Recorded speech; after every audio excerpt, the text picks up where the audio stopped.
Hello, one and all. Welcome back to the Eternal Night here on Notte Eterna. I am Kevin, your humble dungeon master and U.S. ambassador for the brand, and I'm so glad to be back with my friends who you see around me.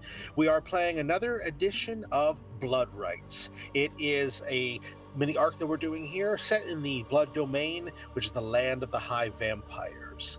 This group is already in the midst of things and already having a little bit of some a little bit of a fun, sanguineous time, perhaps, and we're going to find out what happens next in just a moment.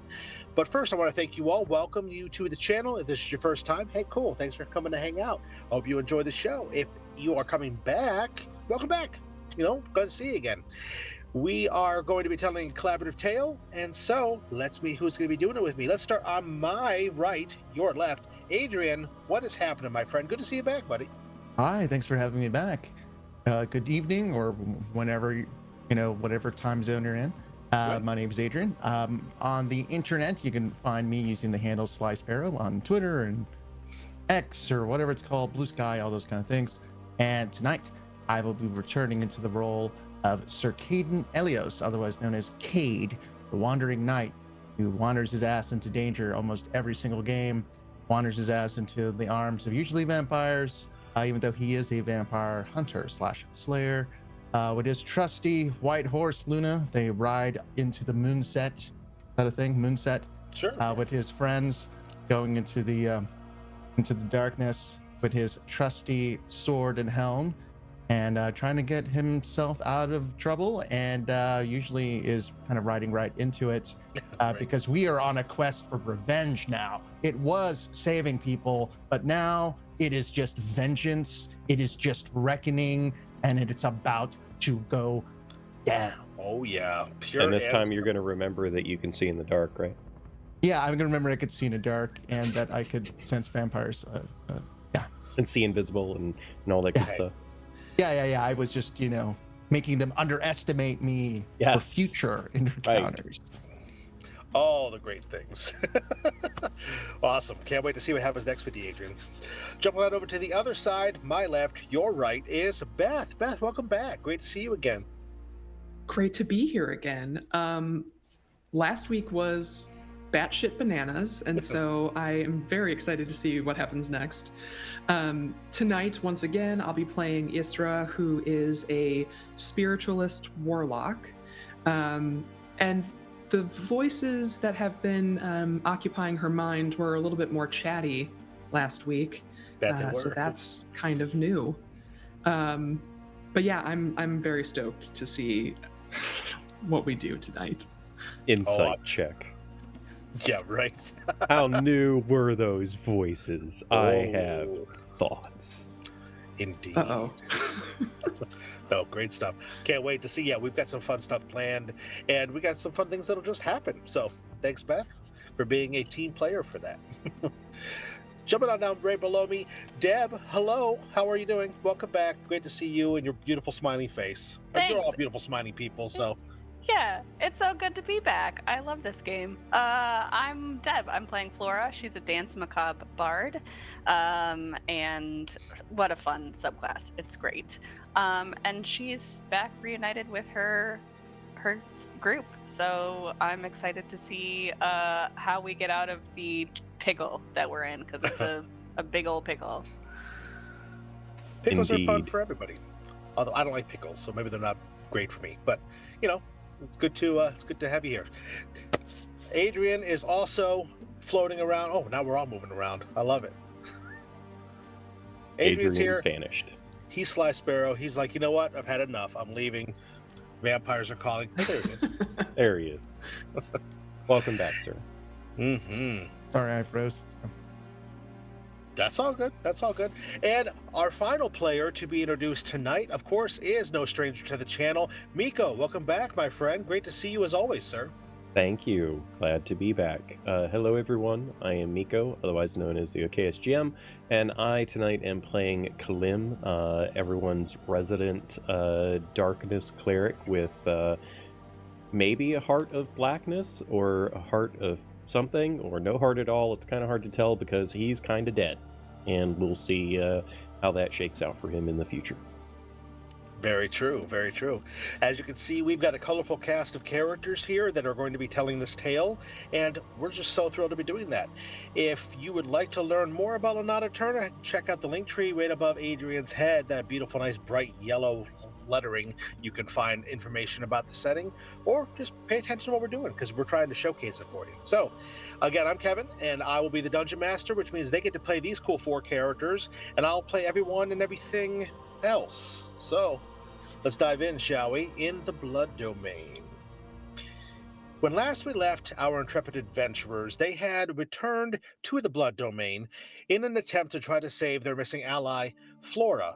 Flora had recently made a deal with the High Vampires to allow herself to stay behind to safeguard the life of a girl who had been captured. Said girl, unfortunately, had a little bit of an affliction herself, turned into a vampire, and promptly tried to kill the other people in the group. Luckily, they were able to dispatch the foe, but they had to return to the Blood Domain. Upon doing so, they have drawn the attention of the mysterious Bram, who is a vampire Hijlaki, the High Vampires. And in doing so, they have raised his ire, they faced him in battle, and at the outset of some personal demons being shown in the fact that Isra has a certain voice that is calling and trying to draw forth to the forefront, our heroes learned that their troubles may just be beginning. For as they defeated Bram and drove him back, it would seem the other vampires in this city of spires begin to close in and begin to try to apprehend our heroes. So we will jump back into the adventure tonight in the eternal night, as the moon is high still, casting its glow down upon the Blood Domain. And the heroes in the center of the city of spires, right near the obelisk of the vanquished, a tall spire that rises up out of the ground. It is decorated with skulls and bones and other visceral body parts of fallen enemies, a symbol of the power of the Hijlaki here. There are new bodies that have been added to the pyre and to the pile here due to the activities of the party, actually, which is something that is not entirely not known to them.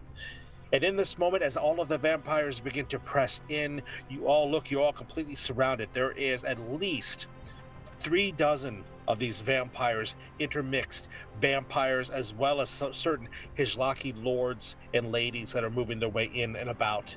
The 4 of you all are pressed backwards, closer and closer to the obelisk. And as you all come back to back, you have this moment as you all are reunited fully and can have a moment to maybe try to figure out what your plan might be to try to get out of this situation. So, we cut into you. What is going through your minds right now, everybody? Kalim wants to murder everyone and everything in proximity to him other than his friends. Typical. He has already issued the mental commands to the Dark Angel that he summoned, if it's still alive, to return to them.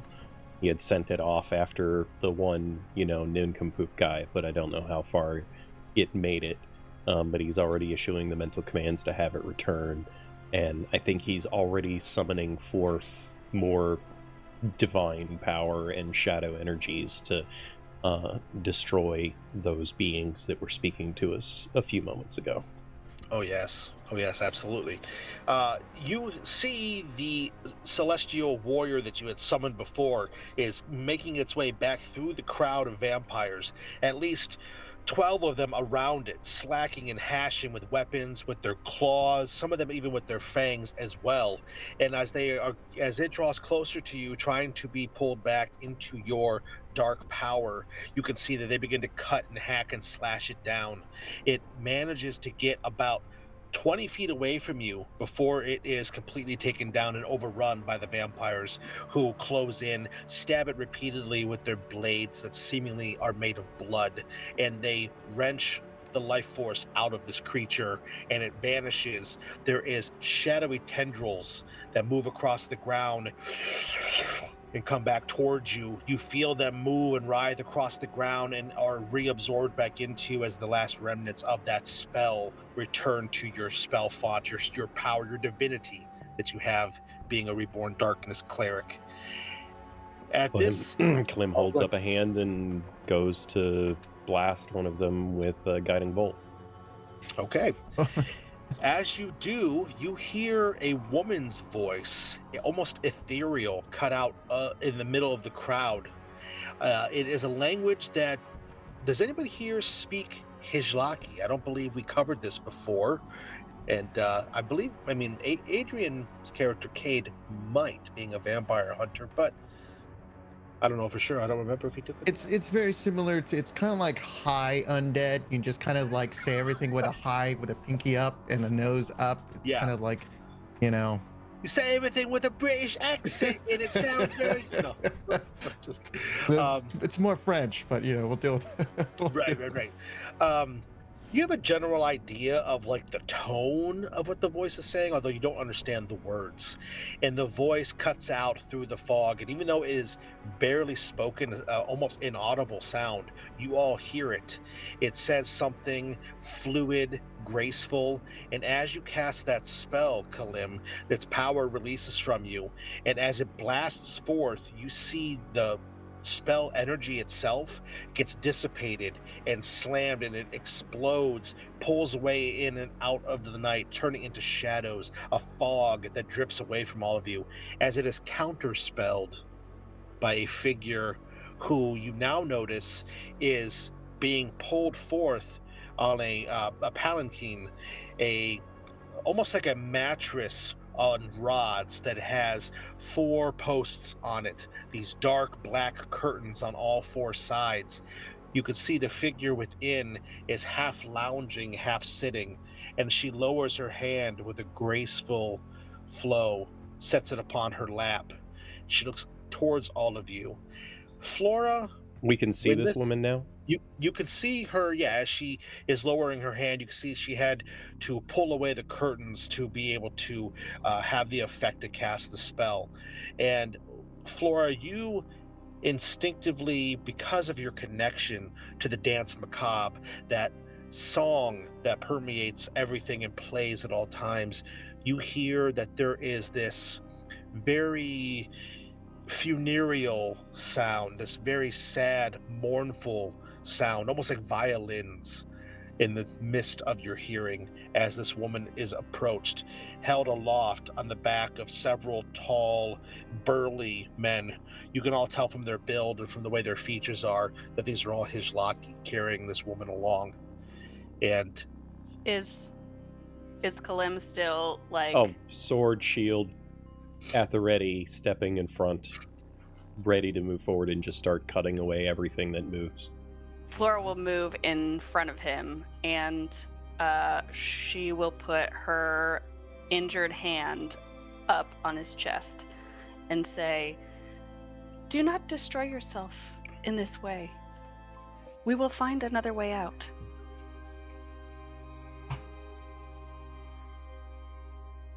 Klim will... His gaze does not move, because he's like markedly Much taller than Flora. Yep.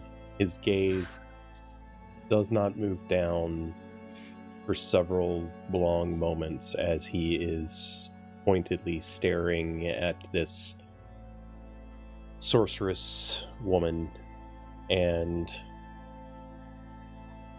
after that pregnant pause, his head slowly tilts downward towards Flora,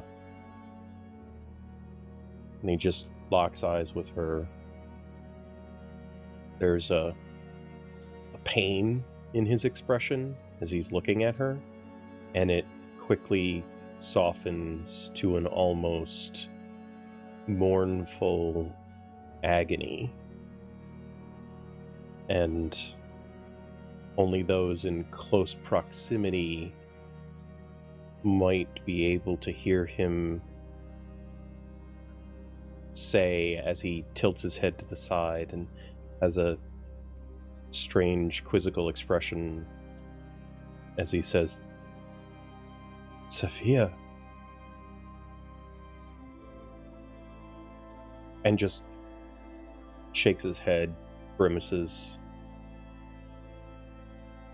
or looking at Flora. Isra, nearby, you hear Kalim speak the name of his fallen wife, who was like a mother to you, and it rouses certain feelings inside of you.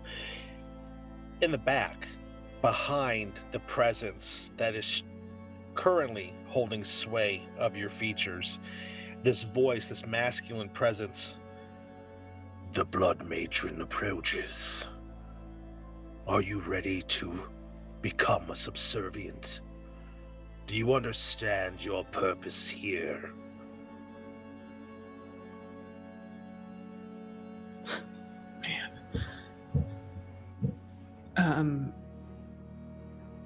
I think hearing Kalim speak Sophia's name sort of pulled my mind in one direction, and this voice is not in that direction. I think she just think very hard in her head. I'm still in control.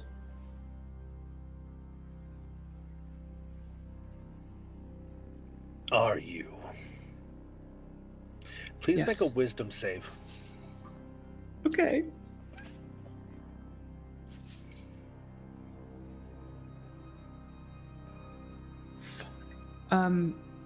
That would be a total of 8. Oh boy. You feel the presence pushes you back, not exteriorly. Nobody sees this. You feel it. You feel your soul, your spirit is pushed back. It is knocked down, almost as if it is chained within you, and the presence moves forward even more. You can feel your features are struggling against your skin. You almost feel like you're a stranger inside your own flesh. Flora, you can hear the sounds that Isra always gives off, the melodies of the dance macabre that flow around her presences, around the spirits that she controls, change suddenly. They become sharper, harder, more just intrusive almost. It feels like her song is pounding against your auditory receptacles. It is a presence that is just different. There is something not her in this moment. And the presence just says, I will tell you when you are in control. The Blood Matron will not suffice your disobedience. Cade, what's going through your mind in this moment?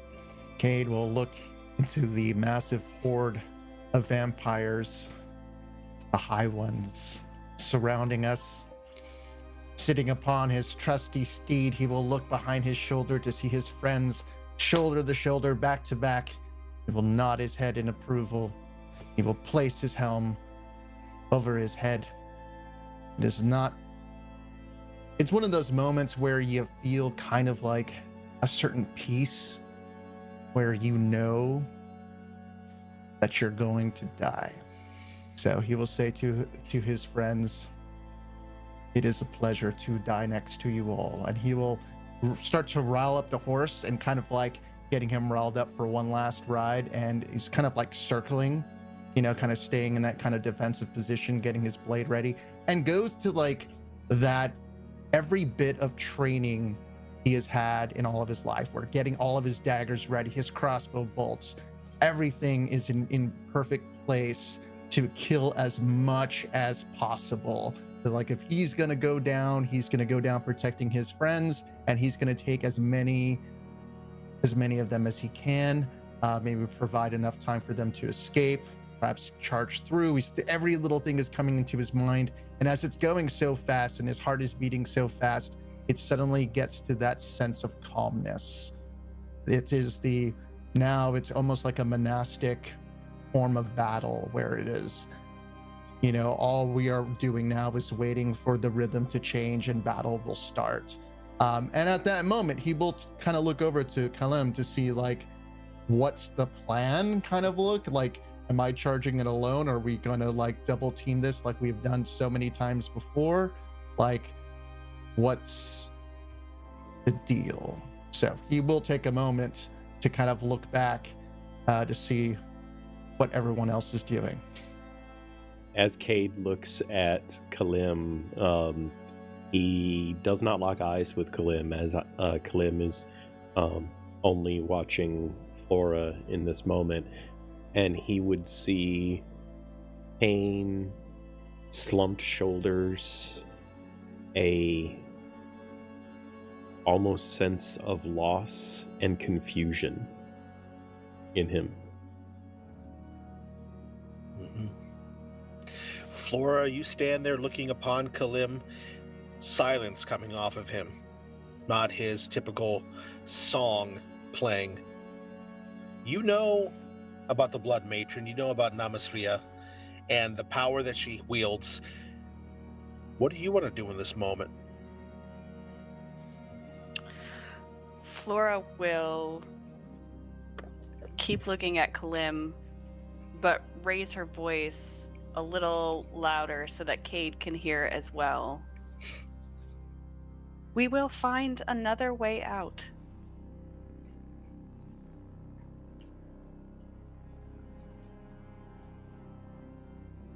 And then Flora will turn around and look toward the Blood Matron. As Flora turns away from Kalim, his expression changes to one of anger and contempt for everyone that he looks at over her head. Nice. Like, in this moment, he knows that they are defeated, but he is still defiant in the face of that defeat and attempting to intimidate and cow anyone that locks eyes with him. Absolutely. The Blood Matron just simply stares at the four of you, doesn't bother speaking aloud to any of you directly. You are beneath her. You are not Hijlaki, so why would she bother? She simply looks at one of the other vampires that are nearby, and he steps forward. This is a man who is dressed like one of the guardsmen, the black armor shining. It's got the symbol of the blood domain emblazoned upon the chest. It almost looks like a stylized letter I with blood drop in the center of it. And he steps forward. The Blood Matron has commanded that you lay your arms down and be taken. This can go smoothly, or this can go roughly for you, outsiders. Make your choice now. He just looks at all of you. Isra will drop to one knee. What are you doing? Get up. Yes. Now you see the way of it. The Isra, voice inside you says.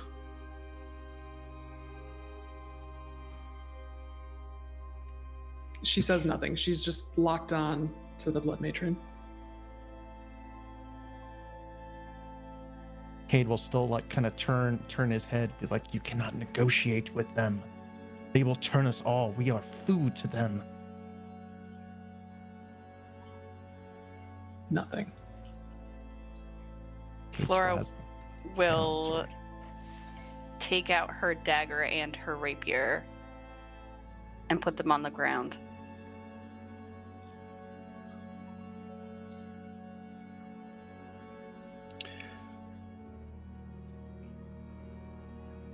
Seems like it's up to you, gentlemen. Cade will is just staring at Kalim like, we have gone too far to retreat now. I have never seen you put your weapons down. I have never seen you falter. As Cade is staring at Kalim, he sees him lose his grip on the shield. The shield thunks to the ground, falling flat beside him.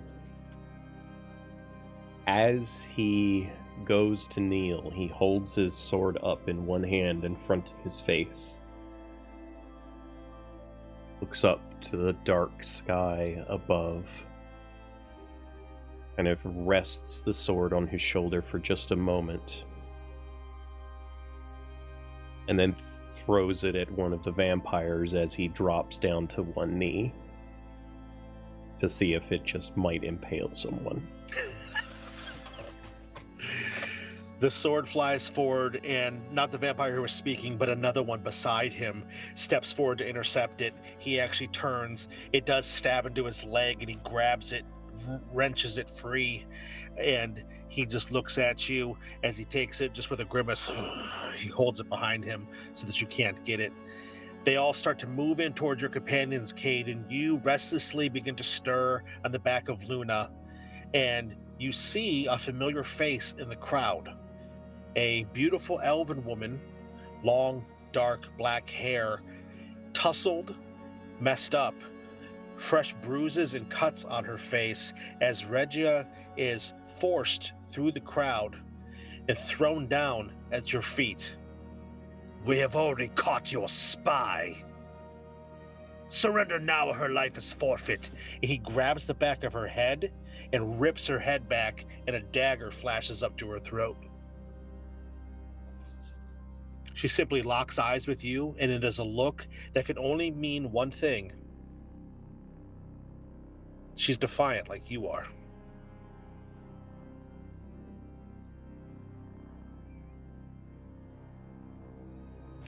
Seriously, like every moment seems like forever in this instance, and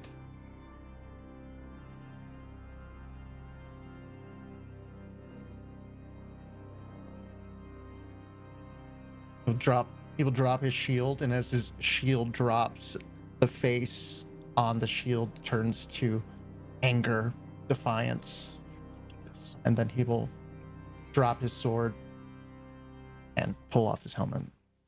Okay. As you pull off your helmet, you see the Blood Matron simply raises an eyebrow, not in interest, but really just in boredom at all of you. And she will say something under her breath that none of you hear, and all of you start to feel your senses start to fade in and out. Isra, you hear the voice, "Now things will get fun." And you feel that presence step back for a second, as if biding his time. Can I push forward in my mind? Sure. Try to take the forefront again. Yeah. Go ahead and make a wisdom save. Another wisdom save? Yeah. Okay. Also, for what it's worth, as Kalim got down on one knee, he did reach a hand forward and place it on Flora's shoulder. Okay. And it's gripping her shoulder tightly, not in a painful way, but in a attempting to be strong sort of moment. Mm-hmm. Oh, that's a 17 for my save. Okay. And in this moment, as the presence within starts to step back, you do feel yourself pull forward and step back into that space that he shifts out of, momentarily back into full control of yourself. You can feel your body start to relax a little bit, not be as tense. The rest of you see that her visage looks a little bit more like her, a little less dark, a little less shadowy. The vampires and the Hijlaki move in around all of you, and as the Blood Matron, Namasria, holds up her hand and she gestures towards one of the spires nearby, they all wrench you up to your feet, grab a hold of you, and they start leading you in the direction of that spire. They pull Regia up to her feet as well, and they force her along with you, the five of you now walking towards the spire. It seems like a walk that takes forever until they get you within. And when you come within, you see that you are brought into a very appointed, opulent foyer, almost like a large meeting hall, as it were, on the main front level. But you can actually see that along the edges of the walls are manacles attached to the walls.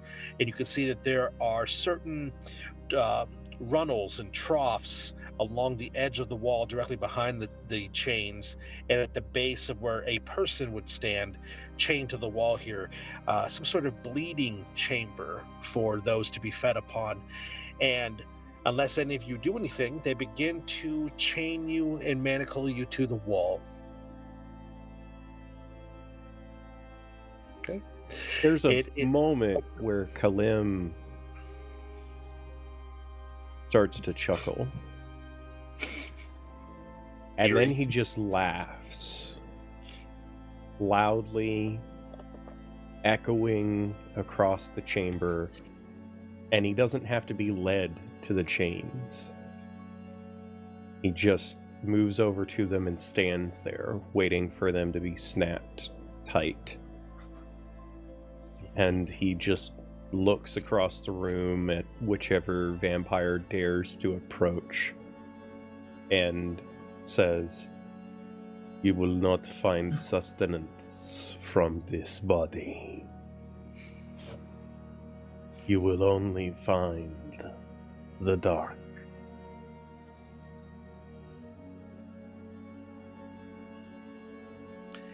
They manacle the four of you to the wall at different corners of it, so you're not all together. And they also take Regia. They happen to conveniently, let me roll a die here.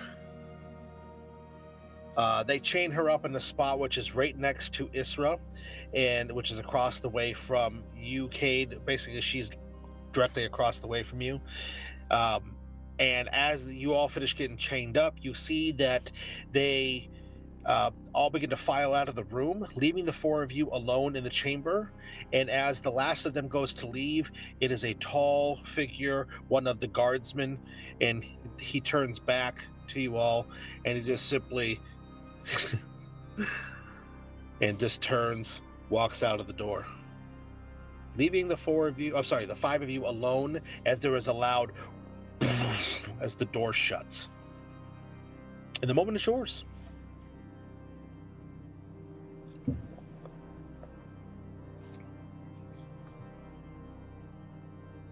What do you all say and do?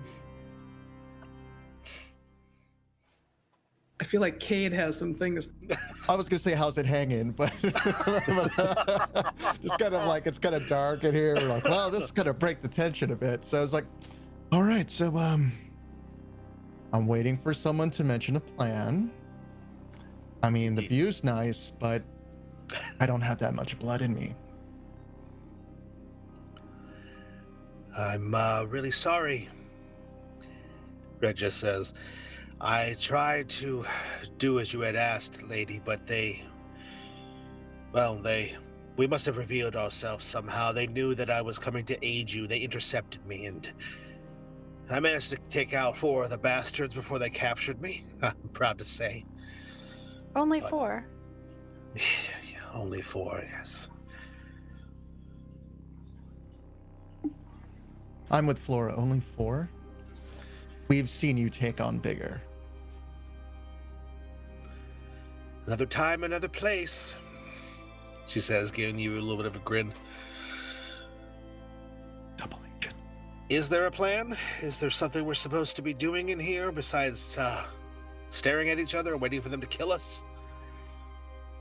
Do we have our weapons, or did they strip us down? And They would have taken your weapons. You have your armor still, and you have any sort of like regular, like mundane type of things, but like anything that's like a weapon and armor, something that's clearly a magical item, they would have taken stuff like that. Gotcha. How about you, Countess? Is there a plan?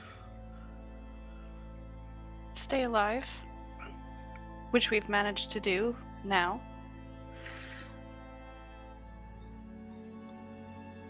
Can't one of you all like turn to mist or something, or transform through the shadows and get us out of here?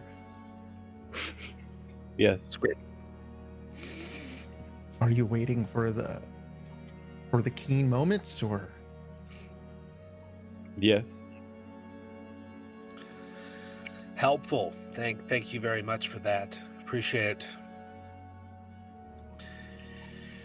This chamber is probably not one we're going to just walk right out of anyway. They have certain magical wards placed on this place. It stops the food from running away.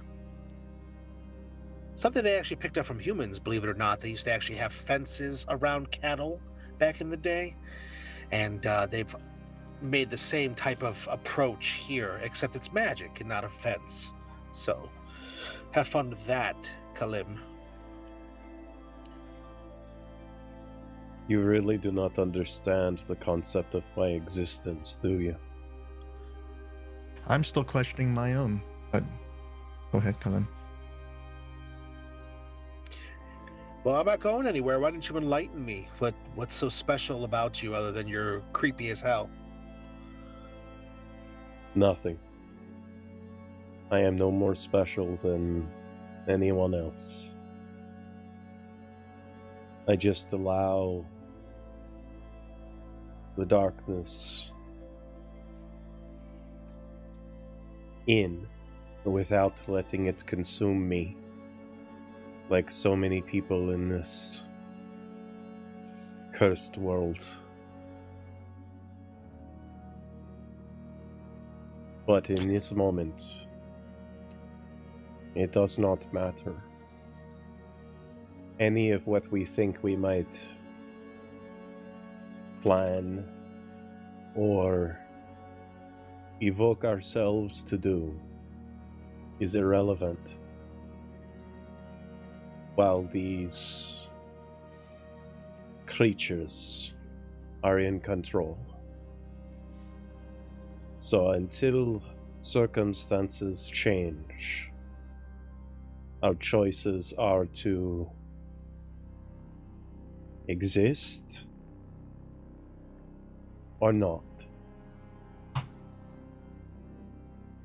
And he locks eyes with Flora and says, "And I choose to exist."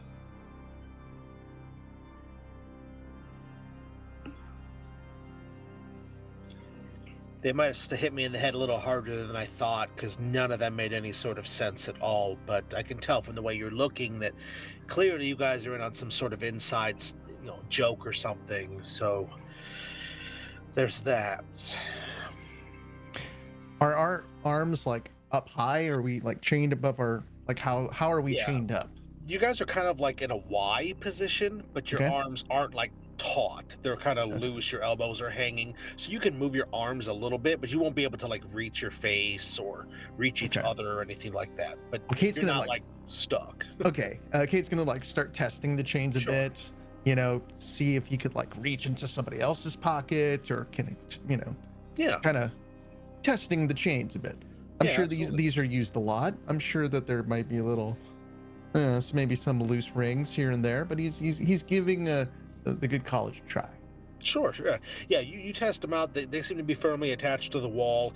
Moving around, yeah, you can't really reach anybody else because of how far apart you all are. Mhm. You gather that maybe Regia and Isra could reach each other because they are relatively closer. They're maybe about 5 feet apart from each other. So maybe if they move a certain way, they might be able to touch hands or something. But there's not really a lot of interaction going on. Is there anything else you want to do besides just test them? Are you trying to escape? Are you trying to break them or anything like that? It might require a roll or no? Well, after like jiggling them a bit and just seeing it, he's just like, you know what? Might as well just try one. So he's gonna just try really hard on one of his arms. It's like, hey, who knows? And just try to use his strength to see if it comes out. Why not? Sure. Let's see what happens. Yeah, go ahead and make a strength check or a athletics test if you'd rather do that. Like a feat of strength, basically. That would be an 11. An 11. Yeah, you pull on them, and yeah, they're firmly attached. They dig into your wrists pretty tightly. As you begin to pull, you can feel that the more you pull, the manacle on the wrist is like almost like a Chinese finger trap. It's like squeezing in on a little bit, almost like there's teeth biting inside of your wrists. Gotcha. There's a little bit of blood that trickles down inside your arm where you can feel nothing that's life-threatening, but enough to make you realize that it's not very fruitful.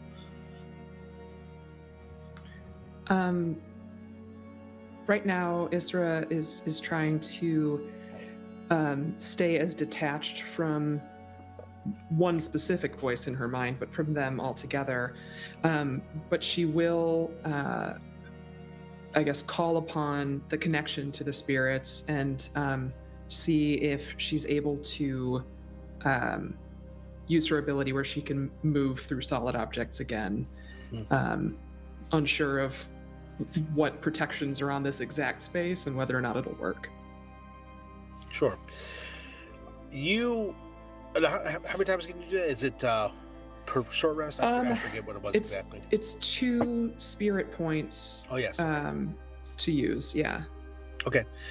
Yeah. So you reach in, you touch the spirits, you kind of aid, you command them to aid you to try to do that, and you feel yourself start to immaterialize and start to move through, and then there is something that seems to push against you and push you back into yourself. I will say that the sorcery points don't get used because it doesn't work, but nonetheless, you tried. Thank you. Yeah. Well, I can't get out of here. What's the source of light? Are we talking in the darkness? Just go like, who's there? Hi. The room in here does have sconces along the wall. You could tell it's magical light. There's not actual open flame. They just seem to be some sort of fixture, almost looks like a glass orb with light inside of it is attached to small little poles along the walls. It would look like where a candle would be or a torch would be, but these are globes. And they're just evenly spaced around the room. So the room, it's not brightly lit, but it's well enough lit you all could see and interact.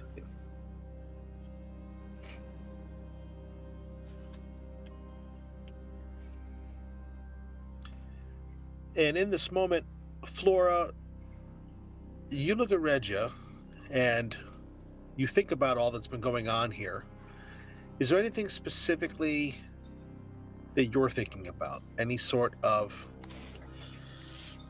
revelations or any sort of insight going through your mind with the little bit of time that you've had in the blood domain apart from the others? I think Flora is thinking about the time she spent poking around a little bit as much as she could and the conversations that she had with Regia about the blood matron. And so I think Flora will look to Regia and say, how long do we have before the ritual?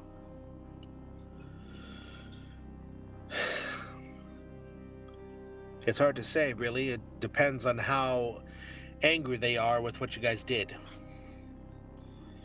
Not once, but twice, really, I guess technically 3 times now, you've all opposed their will, and they don't really care for that. So... Ritual? Oh, they don't... Yeah, you guys probably don't have any sort of idea of what they're going to do to us. Great. That's great. Do you happen to know exactly what's going on? Why don't you explain what you know? Well, all I know is that there's something that they were planning for, something that they wanted Flora for. That was kind of a happy little accident, I guess you could say. The fact that she just decided to stay behind. We found out from Bram that Oaf, a big, huge ogre of a person, that they wanted her for something.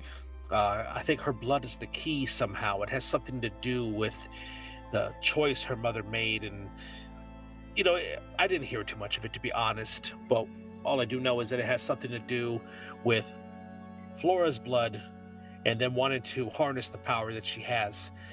The Blood Matron was pretty impressed with the fact that you can hear the dead and, you know, kind of control some of that. I would assume maybe that she'd want to control some of that for herself. So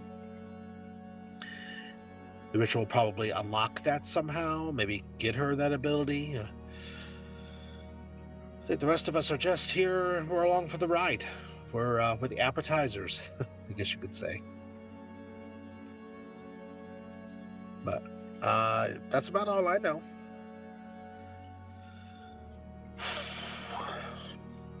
So we need to escape before the ritual. If such a thing is possible. I mean, look where we're at. They've probably got every single one of those vampires outside this building right now, guarding us all in here.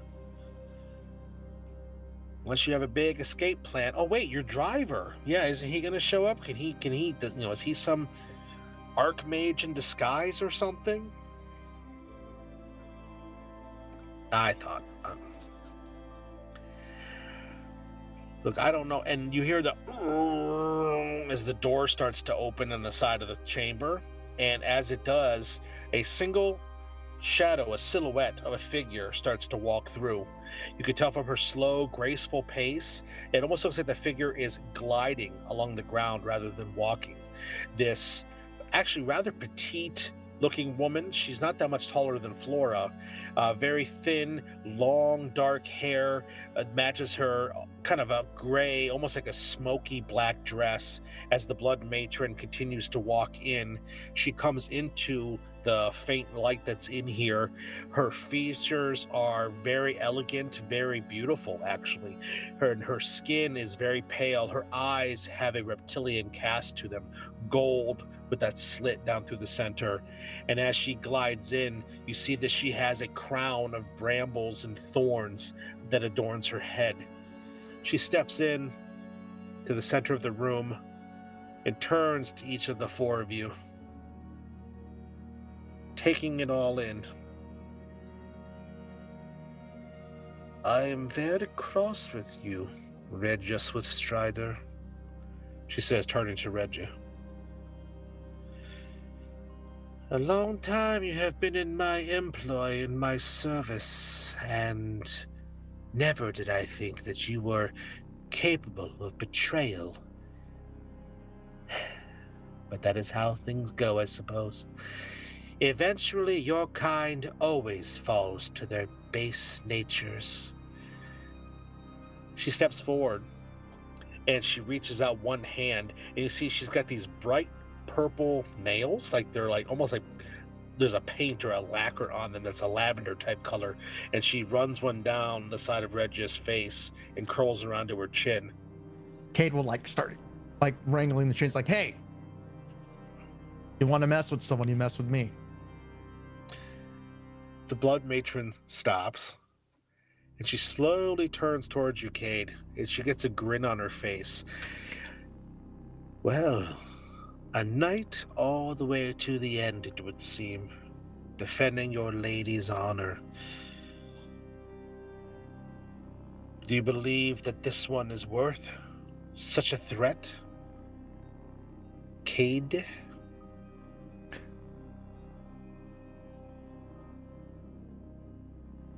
If you're looking to someone to kill, I'd rather it be me first anyway. Do not worry, Sir Knight. You will die. All of you will die. And she turns to you, Kalim. Perhaps die again. You are a unique specimen, aren't you? She glides over to be in front of you. What is this sort of strange unlife that binds you to this mortal world? Not undead, yet not living. She reaches out a hand, she starts to caress your arm, like your bicep. Almost like she's testing an animal for slaughter to see how plump you are. Kalim does not respond, does not move, nothing. She actually walks over to the side. Very interesting. He turns and looks at her and says, I am sorry. I would tell you things, but I do not suffer fools such as yourself. His gaze just shifts right back up, away from her, not looking at her. I can tell that the power of the Hijlaki is not entirely reached beyond our blood domain. For you mortals, you cattle, have not learned your proper place. And you have not learned to show respect to those that once saved you. Saved me? What did you do to save me? The Great Dark hunted your kind, and would have continued to do so for centuries had I not stopped it. And this is the way of things as you see it, and therefore you are a fool. And when the Great Dark returns, you will be hunted again because of such ignorance as this. It would seem that you are just full of answers, aren't you? But you don't. I have so few answers. There are more questions in this world than could ever be answered, but at least I am smart enough to know to ask questions instead of assuming answers. You all humor me. I find you very entertaining. I have not met so many mortals who would dare speak out against a Hijlaki. And here I am in the presence of many. She glides away from you, Kalim. She stands in the center of the room again. And at this point, you see that there is 2 vampire servants that are coming forward, and they come over, they bring a chair over and set it down. And she moves in such a way that when she gets to the center of the room, she starts to sit down, and they just appear with it. So it's not like she even has to stop her movement. She sits within the chair, crosses her legs. What are we going to do with you? You speak to me of ignorance, yet you do not know all the pieces that are in play. The Great Dark was banished briefly by your magics, that is true. But yes, it will return. It has been bound to my people, a curse put upon us within this land. And I will see it fully realized. I will see it removed once and for all. And I will need you to do it. Ritual. Yes, the ritual. One of the 4 of you will be very instrumental in making sure that the Great Dark is finally destroyed. For you see, it is a creature of shadow. It is a creature of magic. It cannot be killed. Your little loophole that you found to banish it was clever, but not enough. It will return. Only when the ritual is completed, when we use the blood of she who walks between 2 worlds, will we be able to make it flesh and slay it once and for all. And yet, my trap worked perfectly. You brought her right to me. And she turns and looks at Isra. You do not know what it is you carry within you, do you, girl? That presence that even now struggles to get to the front of you. Do you remember the screams in the night when your village was destroyed? Your true home before you came to the surface? Do you remember the beast that walked door to door to door and slaughtered your people? Killed your real family? Or has that been lost to you too? If I have any of this beast in me, I will tear you apart. Charming. Well, I believe my time here has run its course. Prepare yourselves, for all will be ready tomorrow night. The ritual will take place. We will use your blood, Isra, to unlock the power of the Great Dark.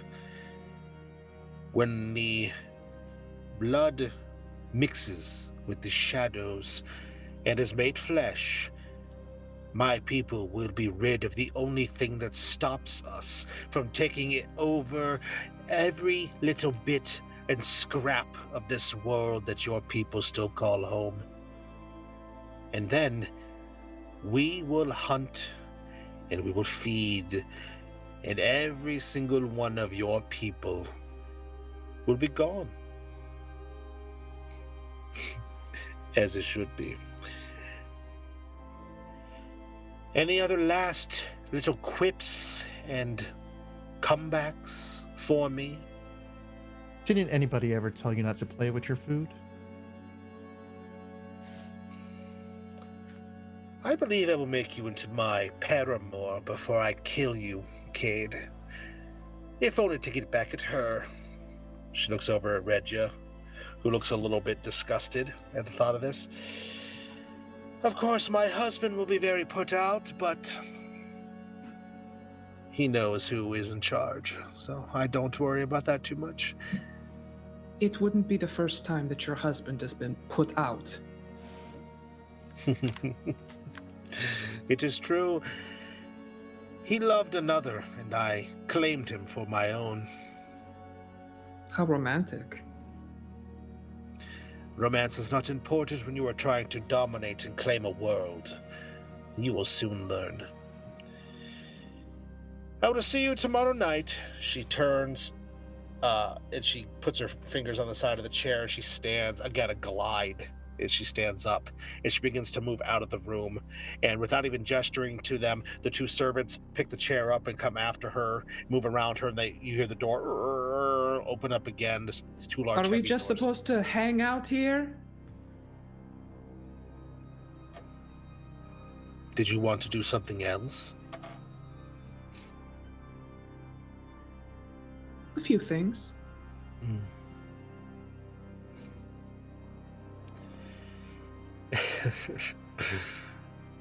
Unchain them. If they get out of the doors, I'll be very impressed. Goodbye for now. And she just glides the rest of the way out of the door into the night.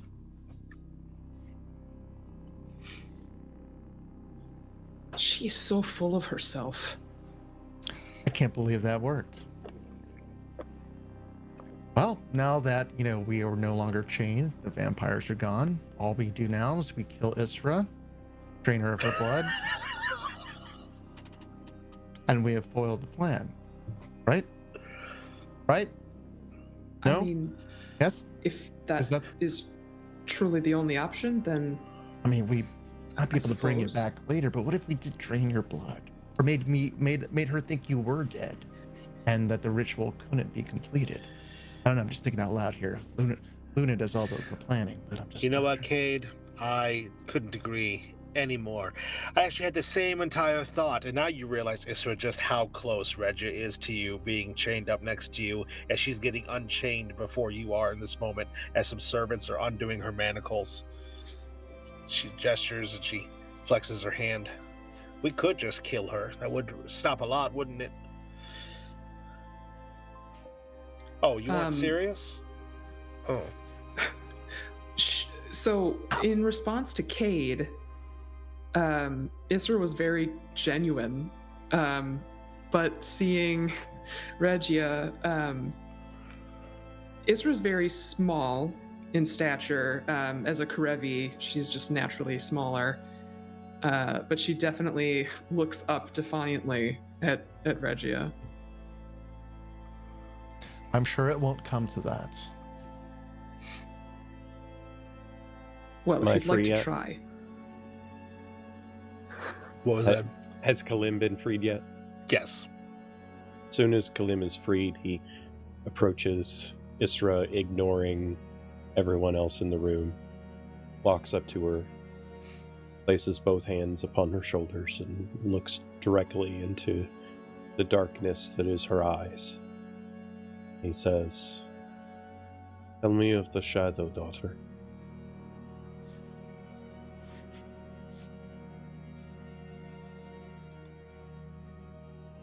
It's the same as it's always been there,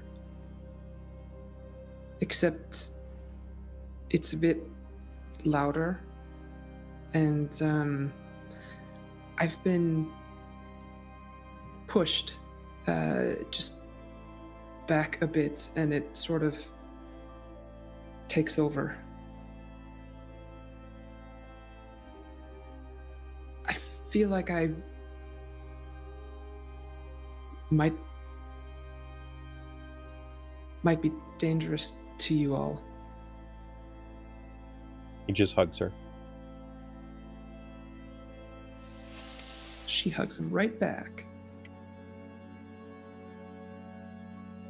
I do not care of such trivial things as danger. You know this. And he pulls back away from her, still locking eyes. The darkness goes both ways. It can use you. It can consume you. Or you can use it, and you can consume it. Does not matter how much of you it pushes aside or forces away. It needs you just as much, if not more, than you need it. And that is the balance that we strike in our existence. Remember that. You will often find that the darkness has a stronger sense of self-preservation than you. And that will always be the advantage that you hold over it. It never will sacrifice itself for a cause like you will. And that makes you stronger.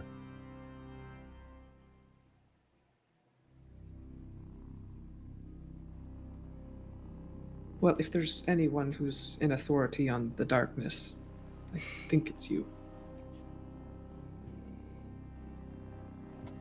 I am not the only authority. And he turns and looks at Flora.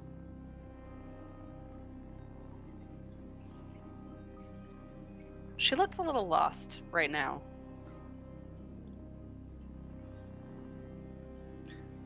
Flora, they have your doll. It's with my stuff. I still have it. I hate it. But now they have it. And I'm sorry. They may regret taking your stuff from you. Probably yes.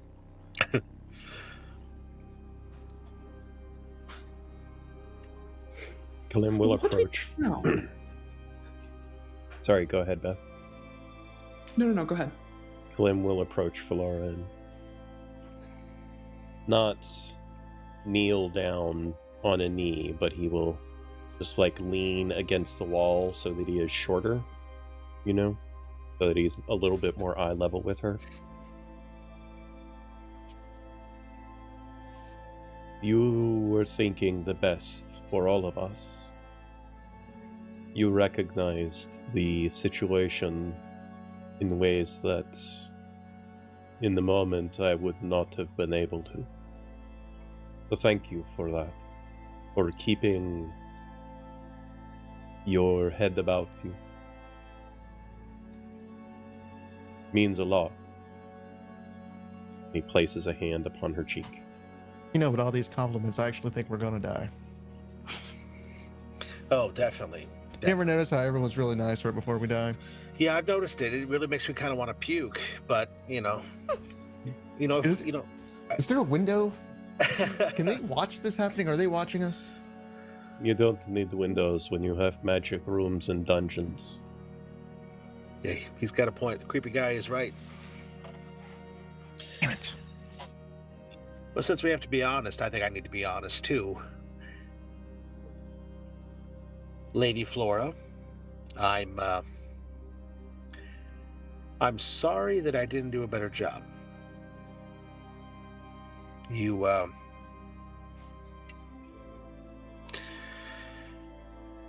You didn't have a very long tenure as the Countess, I'll be honest. Your mom was doing it a lot longer, but I actually feel bad that I let you down, so I'm sorry. I'm still cross with you. But you can make it up to me if you help us get out of here. How am I going to do that? You must know secrets. You have lived here all your life. Yeah.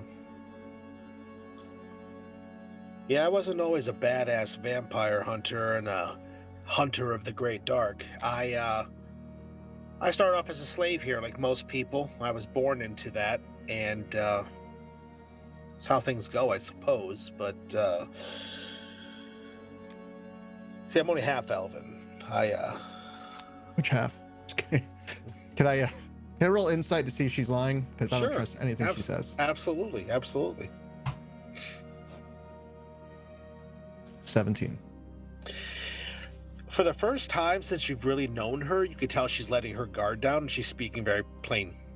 Yeah. Well, then I will she'd be silent. She's being truthful.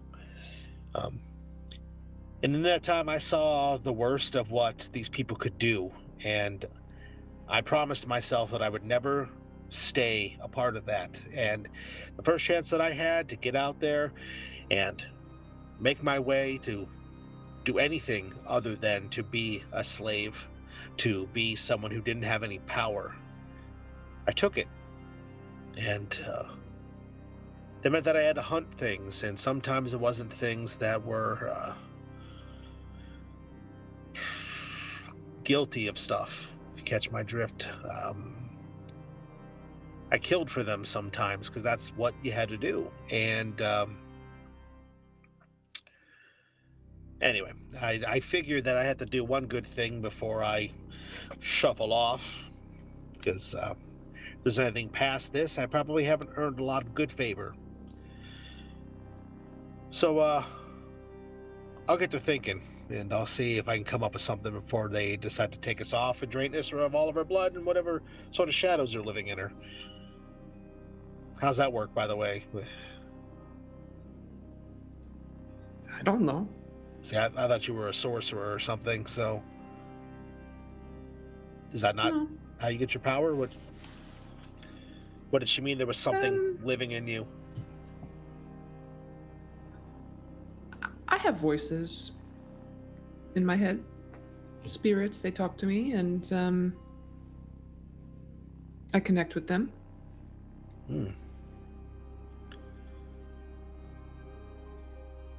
Okay.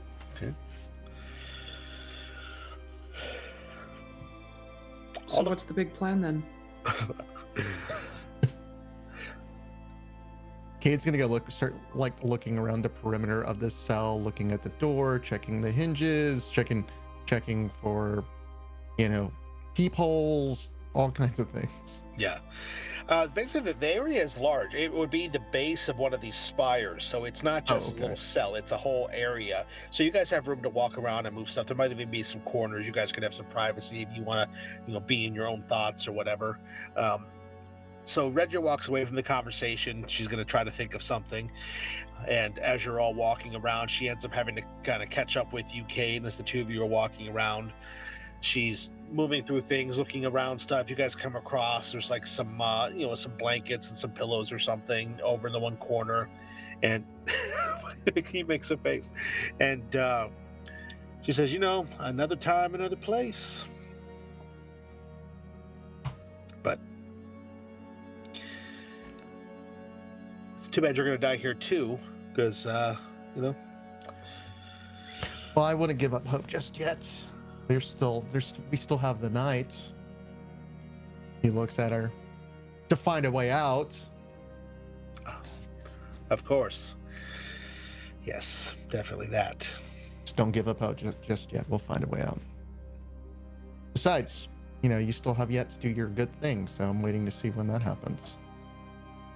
One good thing is not enough to, redeem a life of evil, but worth a try, I guess. A life of evil. Wow. Got me all pegged out, don't you? I'm figuring you out slowly. I want to say he knows from experience, but I know Kalim would not say that. Right. Alrighty. So, as you're all kind of going about the area, trying to figure out the best way to go about things, there is part of the night that passes as you all kind of come down from the adrenaline of the thrill of all the different revelations that happened from the Blood Matron's personal audience with you all. And it's in those quiet parts of the night that you all start to kind of realize the gravity of the situation. It's also that time of the night when, Isra, as you sit there, you feel that presence creep forward again. This is only the first step. If she takes you, she will take me, and I cannot allow that.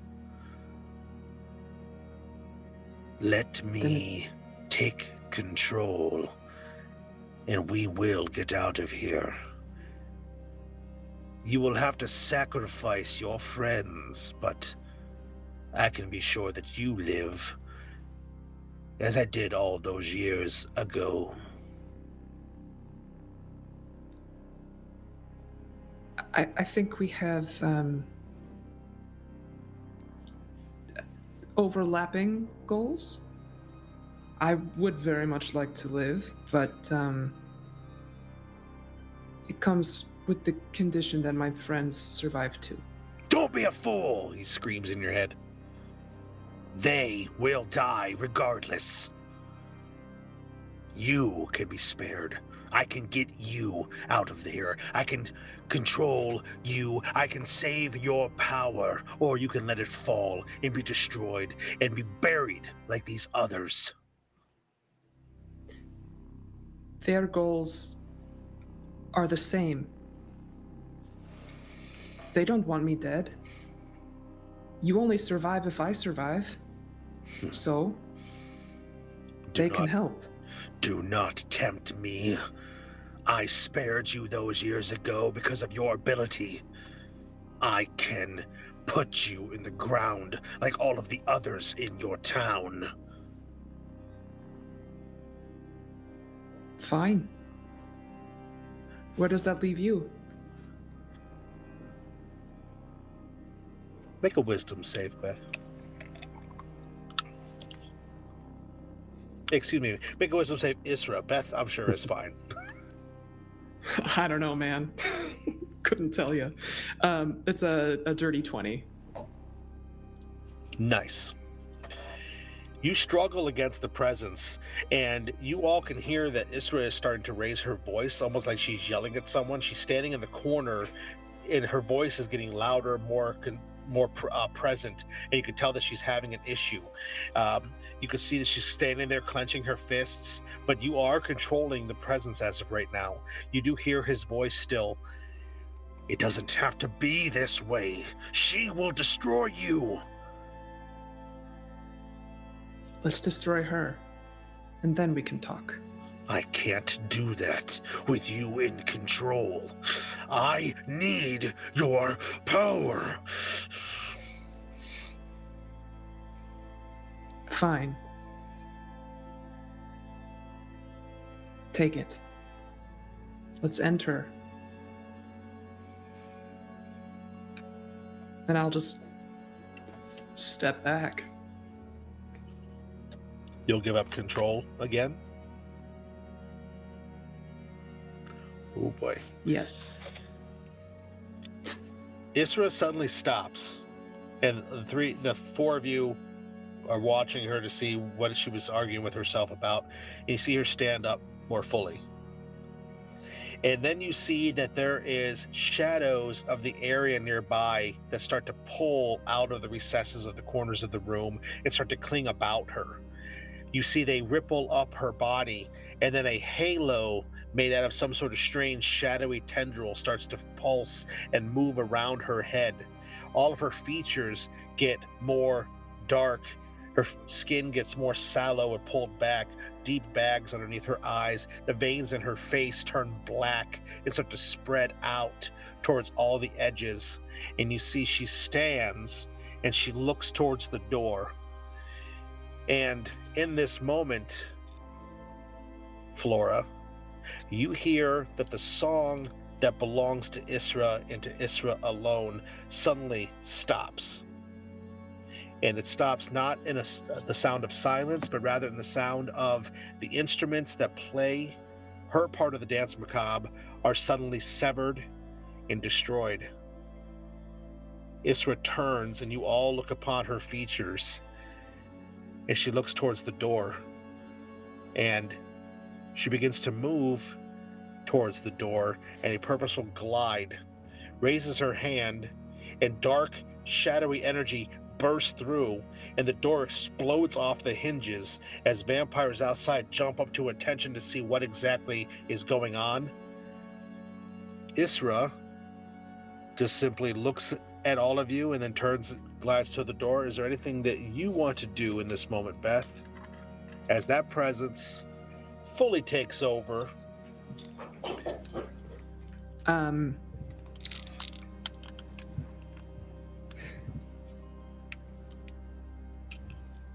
She'll look forward at the vampires outside and just say, "I seek an audience with the Blood Matron." And she will turn back to her friends and just look, and you see nothing of Isra in that face, but for a flash, and there's just the briefest moment where she seems like herself, and she turns and steps out to the rest of the vampires that are there. One of the vampires runs forward with his sword in hand, and he swipes it out at you, Isra, with a, let's see, 21 to hit. Yeah. His sword slashes up and across your cheek. And then there's a second where the blood doesn't flow. He stops staring at you. And as you turn towards him, that presence reaches out. You all see she holds up a hand, grabs a hold of this vampire's throat, and these long shadows come up, wrap around the vampire, and begin to pull him up off the ground. Blood, black in color, starts to drip slowly down the side of her face. And as one of the drops leaves her chin, falls almost in slow motion, hits the ground, there's a ripple across the ground outside here, and you all know, with the drop of her blood, with the spillage of that, something has changed, and the ritual has already begun. But let's take a break before we find out what happens next, everybody. We'll go ahead and take a step back out of the narrative, and we'll take just a few short, quick minutes to freshen up our drinks and perhaps change our underwear. So thank you all very much. We'll see you in just a few short moments. Thank you.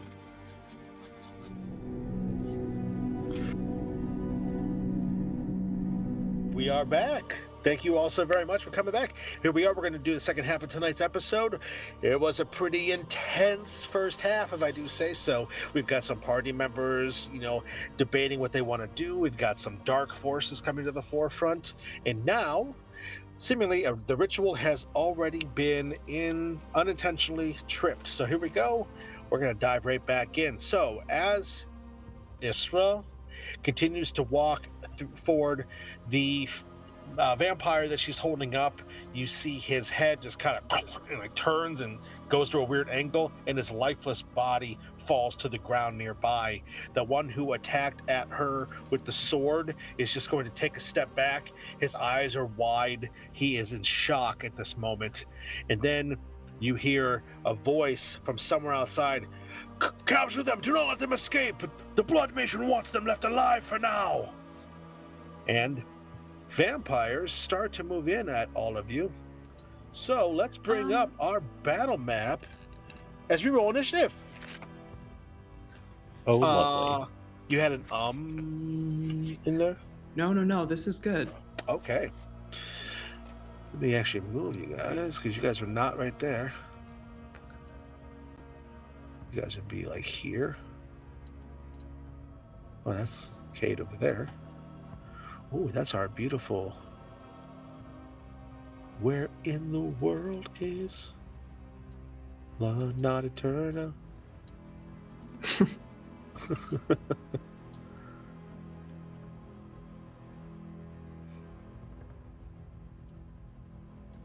There we go. Gotta get a few more vampires out here, I think. Yeah? If you That's must. Bring it. But I must. All right, so let's start off. I'm going to go right in the alphabetical order. So, Cade, what did you get, sir? I got an 18. Oh, that's a nice first. Flora, what'd you get? 24. Oh, suck it, Cade. I'm just kidding. I'm gonna end up being last, I'm sure. Isra, what'd you get? 15. All righty. Kalim? 21. 21. Jesus. Vampires, they're going on 22. And Regia, oh boy, she's going all real last. She's too distracted by Cade's Oh yeah, perfect that's jawline. his Right, perfect that's it. cleft chin. Exactly. Yes. She's finding a way to stab me in the back. That's what She's going on a 9. I mean, So if that were true, she would want to go before Cade, because then it's easier to stab him in the back. that's true. Maybe she's wanting Cade to stab her. Ooh, hey now. No kink shame. Hey, you know. This game is rated R. Alrighty, so Flora, as it seems to be that all hell is breaking loose outside here as these vampires are coming in to apprehend all of you, and Isra seems to have gone off the deep end. What would you like to do? You don't necessarily have to start right there where your token is. You can move it to another locale if you would think you would rather be someplace different. That's just kind of where I grouped you all together. So if you want to adjust, if the four of you want to adjust real quick where you might be, you can before we get into this properly. Otherwise, I go ahead. feel like Flora would be not quite toward the front, so Sure. probably a little closer to the back. Although, Makes sense to me. yes. Okay. Flora is gonna cast Compulsion, Ooh. which is a Wisdom 17 save for all of them. Okay. Yeah, there's currently just these 4 here, but there are more nearby. Wisdom save, you said? Yeah. Okay, 19 on Get the 'em. die, plus... Oh, hang on a second. Let me move this over here. I mean, totally doesn't really... Where's it at? Oh, plus 0, so 19.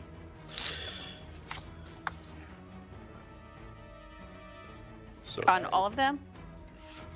Well, no, that's... Let me roll more than one. Okay. I Great. roll one. 19, 17, 3, and 10. So 2 of them fail, 2 of them pass. Okay, the 2 that fail, Mm-hmm. I am just gonna keep forcing them to move away. Okay. That's going to be the 2 that are on the outside here. They're going to be forced to move away. What they're forced to move? What is it? Their full distance? They're trying to just move? Must use as much of its movement as possible to move in whatever direction I tell them. Nice. Okay. Good to know. Okay. Anything else you like to do? Yeah, I am going to give Kalim Bardic Inspiration. Nice. That is a D8 right now? Yeah. Awesome. So killing me of that D8, you can use that anytime. The next was 10 minutes. 10 minutes. Alrighty, so the vampires, the two that are immediately affected by the spell, are going to start to move out of the way. You see, they just turn almost like they're afraid. They start running away in fear. I'm just going to go ahead and just move their way off the map here like this because we don't need to see them. They pretty much just dash. They just run, full-on sprint to try to get away. They're pushing through other vampires, knocking people out of the way, things of this nature. You can see that there are some other vampires nearby. You see that there is one who is walking. He's actually got two individuals, one of which looks like it's a halfling. I can't quite tell because they're dirty and disheveled. The other looks like maybe they are a half elf. They're actually on collars and chains, and he's pushing them along, and he stops to see what's going on as the one guard hits him and knocks him off of his feet. The two enslaved individuals see that you guys are rebelling again, and they go, they're gonna save us again! Fight with the heroes! And one of them picks up a rock and starts beating the vampire with it. Just starts smacking and hitting him in the side of the head with it. And the two vampires that are nearby Isra, the one that is dead, he's not on the map. So the other two here, they move in, and they're gonna attack you. Oh boy. Not gonna hit you with a 12. And not going to hit you with a 13, right? Nope. Okay. They come in, long swords leading the way. They both slash, but the shadows that are flowing around Isra, almost like magical armor, the tendrils are snapping and whipping and knocking their swords out of the way. Kalim, you see all of this going on, and you see your adopted daughter there, but something's different about her. But you decide to act. You can seize the moment now. What would you like to do?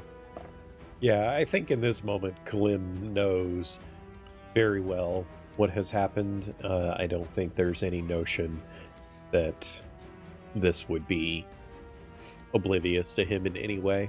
Yep. And he's not concerned. He has faith in Isra. And so he is going to, I will start by summoning a spiritual weapon. Ooh, nice. Okay. Question is at what level? Yeah, right. 9th level. No. No, I think it'll have to be at 2nd level. Okay. Where does that manifest at?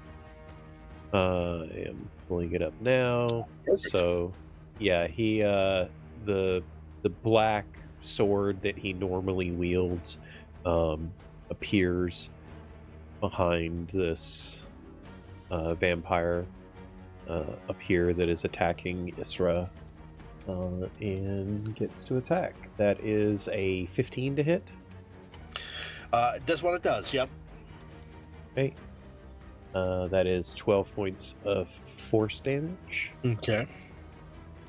And then he will kind of still standing in front of Flora, just try to stay there protecting her, and he will take the dodge action. All right. Absolutely. And Cade, you step forward seeing all this going on as well. All right. When the two vampires were running away, did they happen to drop their weapons as they ran away? Or was that kind of a... I'm going to roll something and see. Actually, I'll have you roll it. Go ahead and roll a percentage roll.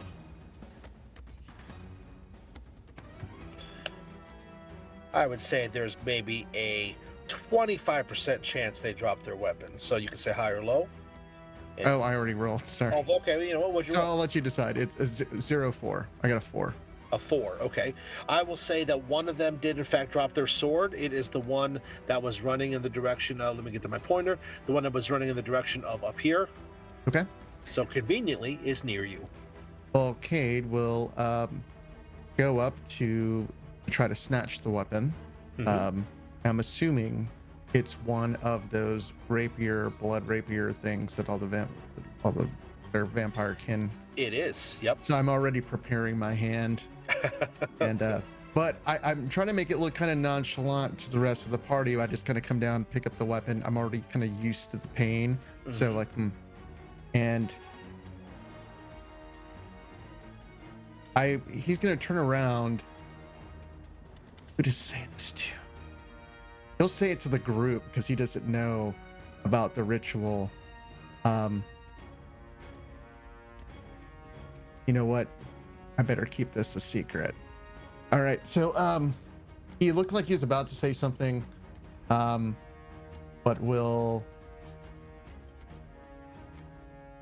let's see how he can still move. Secrets. He will pick up the weapon. Yep. And let's see, and that's it. And 1, 2, and head back closer to our friend Isra. And stabs her in the face. No. Shh. Whatever you gotta do, man. Well, one of the things, because, well, since he can still say something, is like, does the ritual require all your blood? Ooh. That's a great question. That's a great question. I'm Yeah. sorry. I get 2 attacks per round, so I'm sorry. And he's going to stab her with the weapon. Oh, snap. Okay. Oh, Cade. And it's going to draw some of her blood into the sword. Right. He's going off his best. He's like, who knows? Yeah, Nobody tells him anything. He's in the dark, so to speak. So he's going to like nick her. We live in the dark. We live in the dark. I was born in it. So they're like trying to do a lot of damage, like a pink, like a 1. I don't know how this is a vampiric sword, so it probably is just gonna go for blood. Yeah, I don't like try to block it or anything. Go ahead. All right. All right. Yeah, you pick up the blood sword, and as you do, the blood blade, that basket hilt on this rapier bends and warps and twists and connects to your hand, much like the other one did.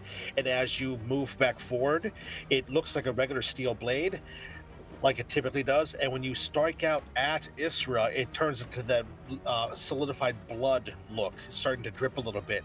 And you stab out her. And go ahead and roll an attack roll. If she's not dodging it, do I need to roll? Yeah, I take it. Oh, okay. All right, good. Screw the dice. No. I'm just saying. I mean, I could still roll. I mean, You can roll with advantage. How about that? okay. Because maybe the presence wouldn't let you. 22. 22. You stab out that solidified blood, stabs into Isra's side. As it hits, you are going to take, because you are living, you're going to take 4 points of damage. Yeah, it hurts me more than her. Like, oh god. Ah. Like, why are you screaming? You hurt me. And what's the damage that you rolled against her? Oh, for the weapon itself, Mm-hmm. that will be 11 points. Okay. Isra, you take 11. I mean, I wasn't trying to like really. It was just like, Hey. okay. It's the blood. Yeah, as you stab her, even though you're trying to hold back and not get her in a very vital spot, you can feel the blade, like through the symbiotic relationship you kind of have with it connected to your hand, you can feel the blade inside of her moving and reaching and licking up areas, like it's going for blood. It's going to try to do as much damage as it could. So you can't really control that. Got it. But yeah, and it continues to dig into your hand, which is the 4 for you. Anything else you want to do, Cade? That's pretty much your turn. I will. Yeah, just wipe my Like- mouth. Second attack, right? Yeah, that's my second attack. That was That's all I can do. Yeah. Perfect. Alrighty. And so Isra, Cade just came up and stabbed you in the side. That presence, now in control, is not very happy about that. But The main goal that this presence would have would be to get out of here. So I will say that that is the defining thing that you hear in your mind as this presence. It wants to escape, wants to get you out of here. You may or may not sacrifice your party, may or may not attack Cade back. That's entirely up to you. But that does blur your typical things that you would do because it's in control. You're still there in the back. You're the passenger now. So you are still part of the decision-making process, but it is definitely leaning you in certain directions. What would you like to do? The biggest obstacle for both Istra and this entity are really the two vampires that are there. We need to move forward. So she will attack the one that's in front of Regia. And I don't know if I should roll a normal attack or if something else is going to happen. Go ahead and roll. Yeah, go ahead and roll your attack. All right.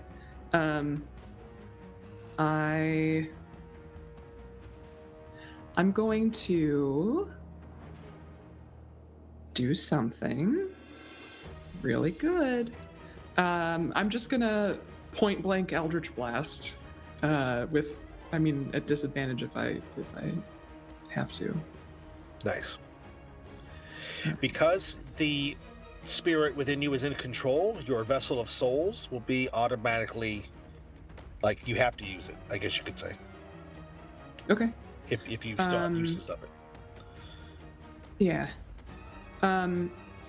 So 15 for the first at disadvantage. That'll hit. Okay. That'll be 5 plus. Okay, so 11 points of damage for the first blast. Okay. And then I'll go for another. How's the one that I just hit looking? Does it look like it really does much to him at all? It does look like it's doing more damage. You can see the shadow of the vessel of souls being channeled through you. The shadow is actually pummeling into him harder, and you can see him start to recoil, and parts of his armor are getting holes burned into them as it's coming out and grasping into him. So it is doing more damage, yeah.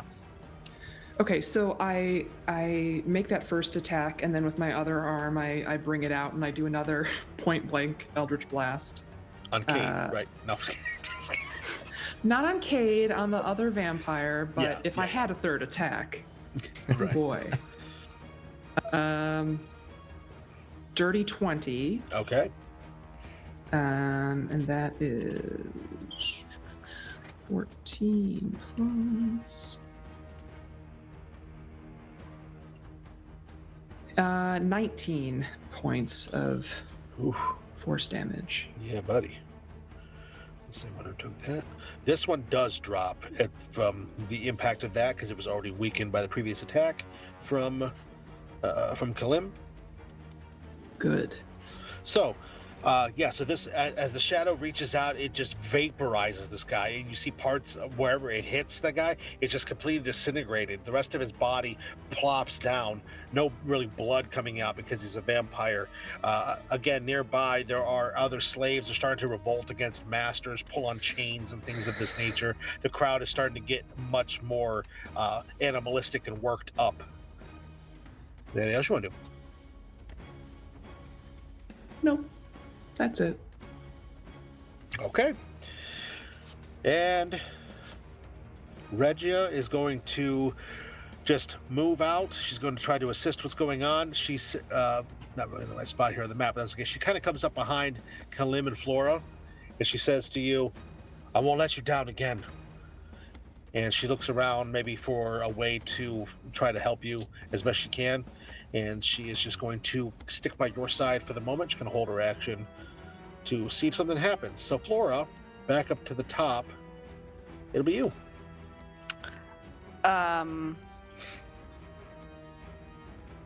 One of the guys is dead now? Yep. Let me actually take him off there. Good. Nope, don't take him off. Don't take him off. Flora's gonna pull out a bell and Oh, cast yeah. Animate dead. Oh yeah. And Take that. just tell him to protect us. All right.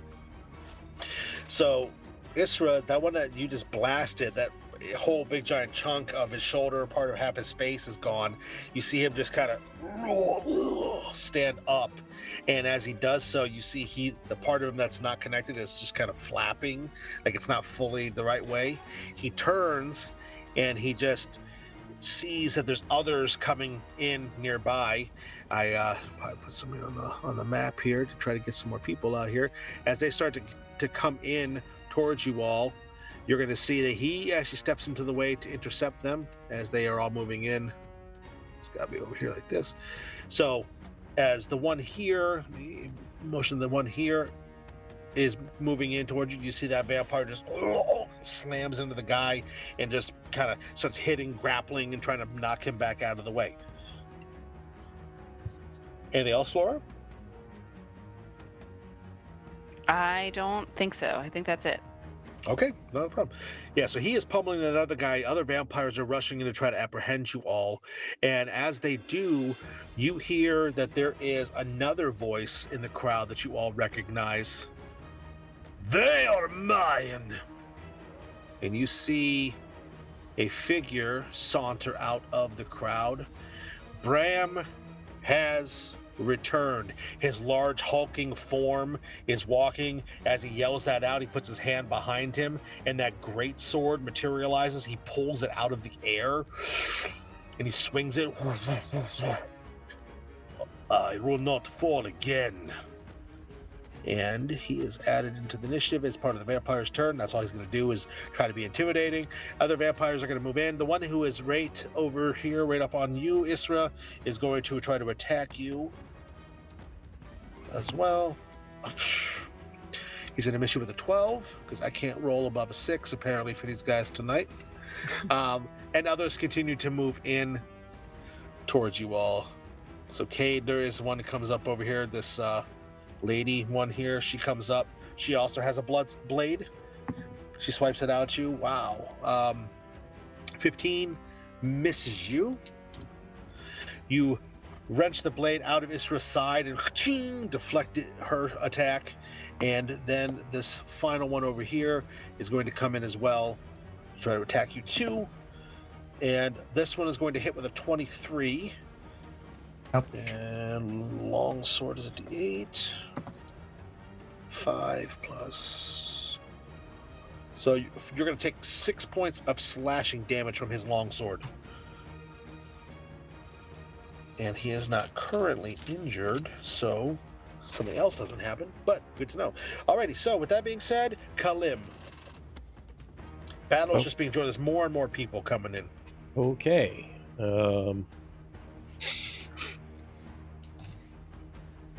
Is Cade still focused on Isra? Okay. No, I'm kind of now I'm fighting two vampires at this point. So. Yeah. All right. In that case, I will first bonus action move the blade over to attack the one that is still attacking Isra. Yeah. That is a 11 to hit, which I assume misses.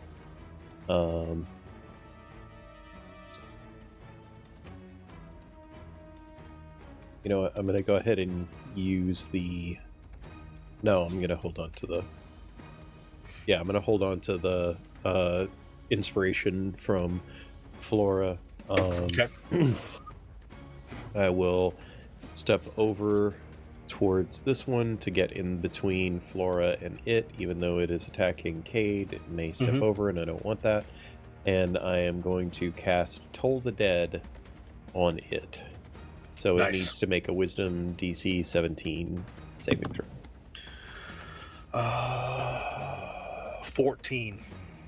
Okay. That is 10 points of damage. Ooh, yeah. Kalim rings his own bell, Flora, and you hear it. You actually feel it reverberate through the bells hanging across your bandolier as he rings that, or casts that spell, and the bell rings out. And yeah, you see part of the vampire's flesh starts to wither and burn as the bell's effects just kind of one hit it. And anything else kill him? No, that's it for me. All right, Cade, completely surrounded by enemies. What are we gonna do? All right. Well, let's see here. I am looking at my character sheet. Of course, lo and behold, he's holding a weapon that hurts him when he uses it. So, what he's going to do is he is going to look at the one that struck him. The one that's where's the pointer? To his left, not the female one, the male one. And as a bonus action, he's going to cast Ensnaring Strike and then use his longsword to attack. Ooh. Okay. So you cast a spell. Save for that, or It's a bonus. Let's see. Yes. Well, the next time I hit a creature with a weapon attack. oh, I see. So it's part of the attack itself. So let's see if I hit. And then Very good. All right. Ooh, 26. Yeah, I'd say So- that does. He will take damage for the longsword. So we'll go ahead and do that first, and then we'll do the spell. Let's see. 7 points of damage, and then I have to take my own damage for using the sword. Do you roll that? 2 points of damage from the 2 sword. points of damage. Okay. And now with the Ensnaring Strike, target strength saving throw, DC 15. Man, oh man, the dice are with you guys tonight. That is a total of 7. All right. Must succeed strength saving throw or be restrained by magical vines until the spell ends. When restrained by the spell, target takes D6 piercing damage at the start of each of its turns. Nice. Yeah, so you stab into it with the blood blade, and then as you flick your wrist and the spell gets cast, as you pull it out, bloody vines stretch off the blade and snap and start to spread out of the wound like some sort of weird, creepy, creeper vine is growing out of his stomach and wraps up around him and snaps down onto the ground, bloody, dripping, just snapping. It's mess. It's gross. It just snaps out, holds him there, and he just struggles for a bit against it. And that was one attack, right? You have another Right. attack? And so as he's restrained kind of with that strange undead fear in his eyes, he will strike again. Yeah. Second one will only be a 12. I don't know if he gets advantage for being restrained. Yeah. Yep. Throw that on there. Let's see. 24. Oh, yeah, that'll do it. And then he will take 6 points of damage. And then I will take damage. Okay. Well, it's just actually, it's each round you just take okay. that damage. It's not every attack, or you'd be pretty diminished. But yeah, you hit him with the second attack. You stab him right through the throat, and some sort of reversal of an attack from a vampire drinking a victim's blood. The blood blade stabs, and when you slice out the side of his neck, just there's blood around him, so it looks like looks like you bit him. You're like, who's eating who? Whose food now? You guys are turning me dark. Like, Shine on, my friend, shine on. All right, Isra, what do you like to do? So, you hear Isra's voice, and it's her voice, but it's definitely not her voice. And she will shout out, "Stop this! Your lives mean nothing to us. We seek an audience with the Blood Matron."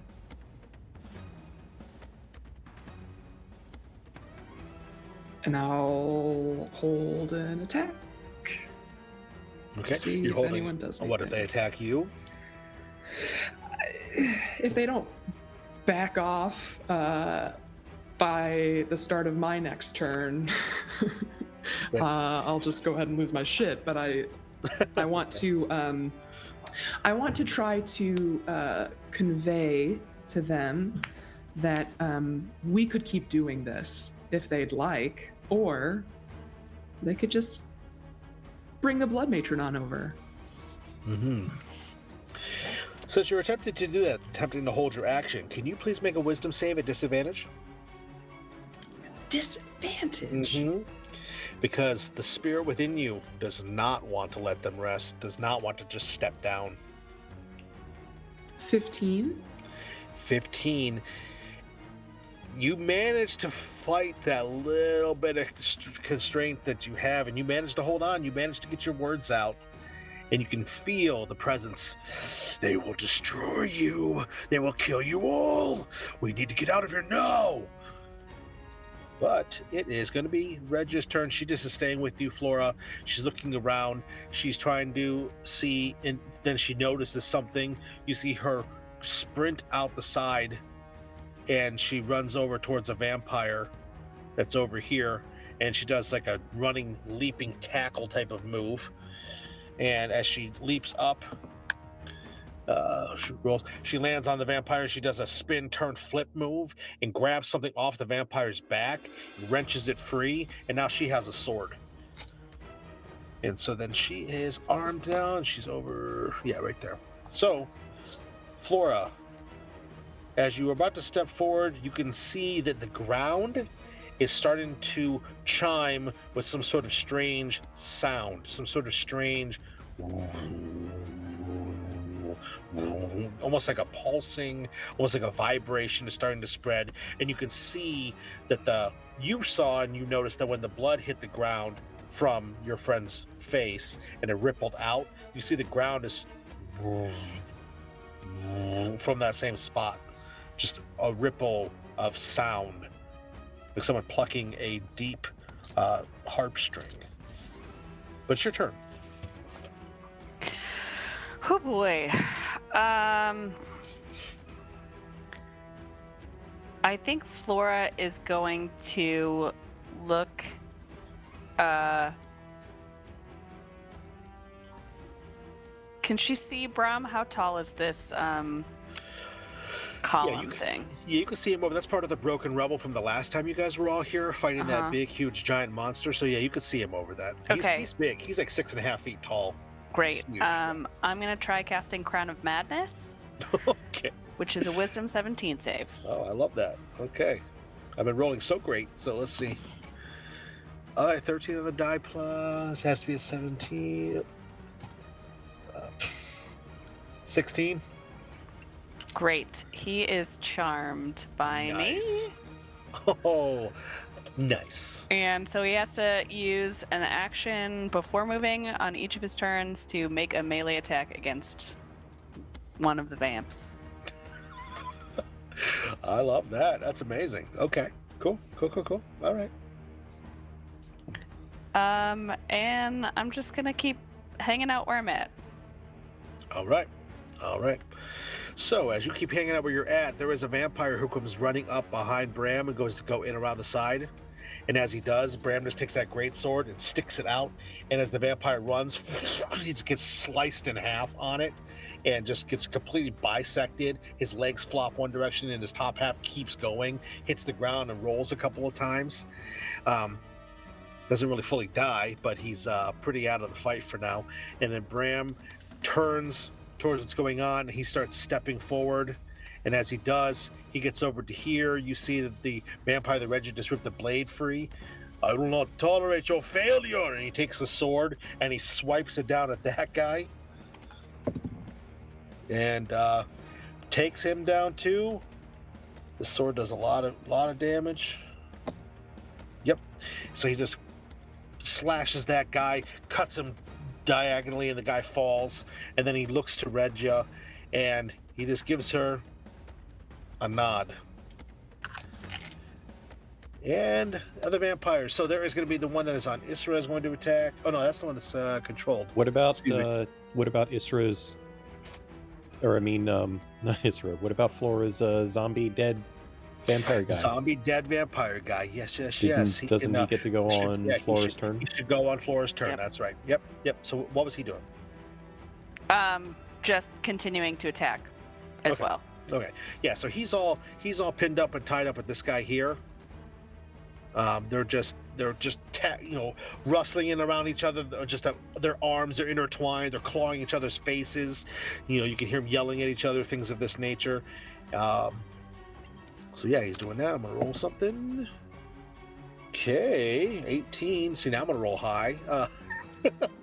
He hits that guy. Yeah, he's just pummeling into that guy, slicing at his face with his clawed hands, tearing little bits off of his cheeks, and then so that's that guy doing that. Okay, so the one is on Cade. I'll just go around the screen here. What's that one say? Restrained. Okay, the one is. I'll zoom in so I can see better. Kev, there we go. Oh, that's a cute little heart on top of Bram there with the little icon thing. That's cute. He is charmed. He loves his friends. The lady who's on UK is going to attack. Now I'm going to roll low again. 6 plus 6, 12. That does not hit. I love it. The one who's restrained, I believe restrained, he can attack with disadvantage. He's got to roll d6 damage at the start of his turn. Yes, he does. The blood tentacles are going. 5.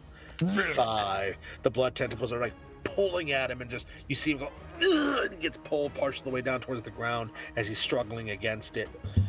And there's that. And he actually can't attack right this second because of that. And then there's going to be the one that has a spiritual weapon behind it. The one is going to attack Isra. Is going to attack Isra. Wow, with a natural 1. Man, oh That hits. man. Yeah, critical hit.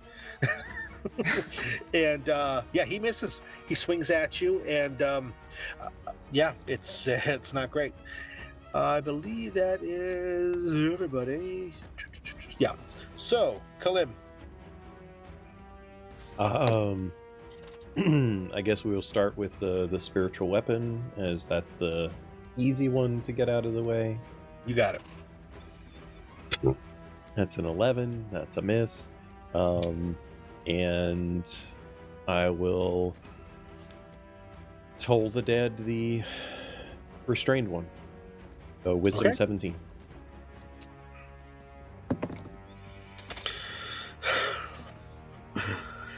Eight. Wow, I wish right. I was making up these dice rolls, guys. I really do. That's a He 5. is injured, so that bumps up the damage to 2d12. Mm-hmm. That's 15 points of damage. Ooh. That guy is gone. Yep. So the mixture of just the vines snapping at him, and actually as he dies, they just kind of snap the rest of the way out of him, and he just falls, and they just hang there limply on the ground. And gross. Anything else, Kalim? Nope. Still Alrighty. standing by Flora. You got it. Cade. Yeah, my turn. Mm-hmm. All right. Might as well attack the lovely lady vampire who wants my blood. Lovely lady. So we will cast as a bonus action Beast Bond. That's an It is- interesting choice Sure is. against your target. Whatever do you mean? Oh, sorry, wrong one. Not Beast Bond. Yeah, you're right. Hunter's Mark. I'm looking at the Hunter's wrong one. Mark, yeah. Gotcha. That makes I'm like- It's like, significantly more sense. I'm calling my horse. But I'm sitting here like, this is gonna get interesting. Okay. Like, hey, cue the music. No, you do it. Hunter's Mark. I mean Hunter's Hunter's Mark. Mark. Thank you. That makes a little more sense. A Yeah, little bit with more, decal, that makes yeah. more sense. Yeah. Okay. We got you. Alright. We're following you. And All right. we will attack with the weapons that are slowly killing me. All right. That will be a 19. A 19 will hit for sure. 19 will hit, and I will do 11. No, what is it? Oh, yeah. No, 4 points of damage Okay. plus the Hunter's Mark. Yep. Which is a d6. So it's another 4 points of damage. Oh, okay. Nice. And I'll attack second time. Sure. That one will hit. I don't think it'll hit. It's 14. 14 does hit her. Oh, nice. Doesn't hit the other guy, but it does hit her.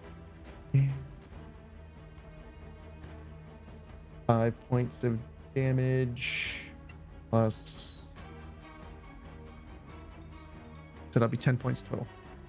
Nice. Okay. You are going to take 2 points of damage from the blood blade still digging into your hand and wrist. Ah, it hurts so good. Ah. All right.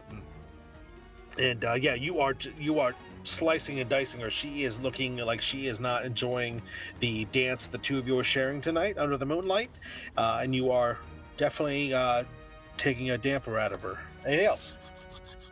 That is all I will do. All right, Isra. What do you do? Hi. Hi. It's Okay. you. You are the one. Do I see the 4 vampires within the chamber? Yeah, those are Are they like there? those are like the people who were unstrapping you guys. They're not Oh, like okay. combatants, I guess you could say. They're like servant Sure. vampires, so they're all just kind of standing there looking around like. Ugh. But yeah, you can see them if you look back. Yeah, you see them all standing there. Never mind. I am going to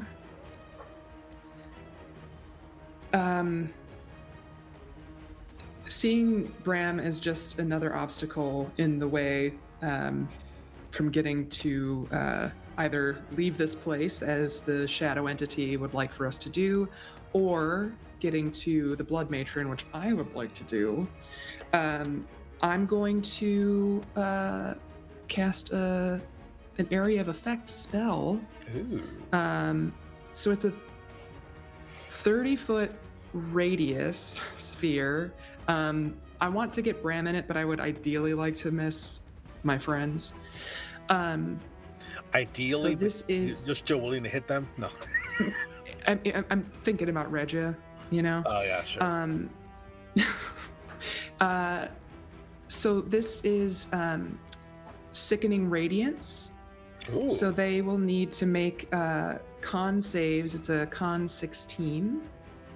So anyone who's going to be in that It's pretty much area. everybody, except for the one fighting Cade.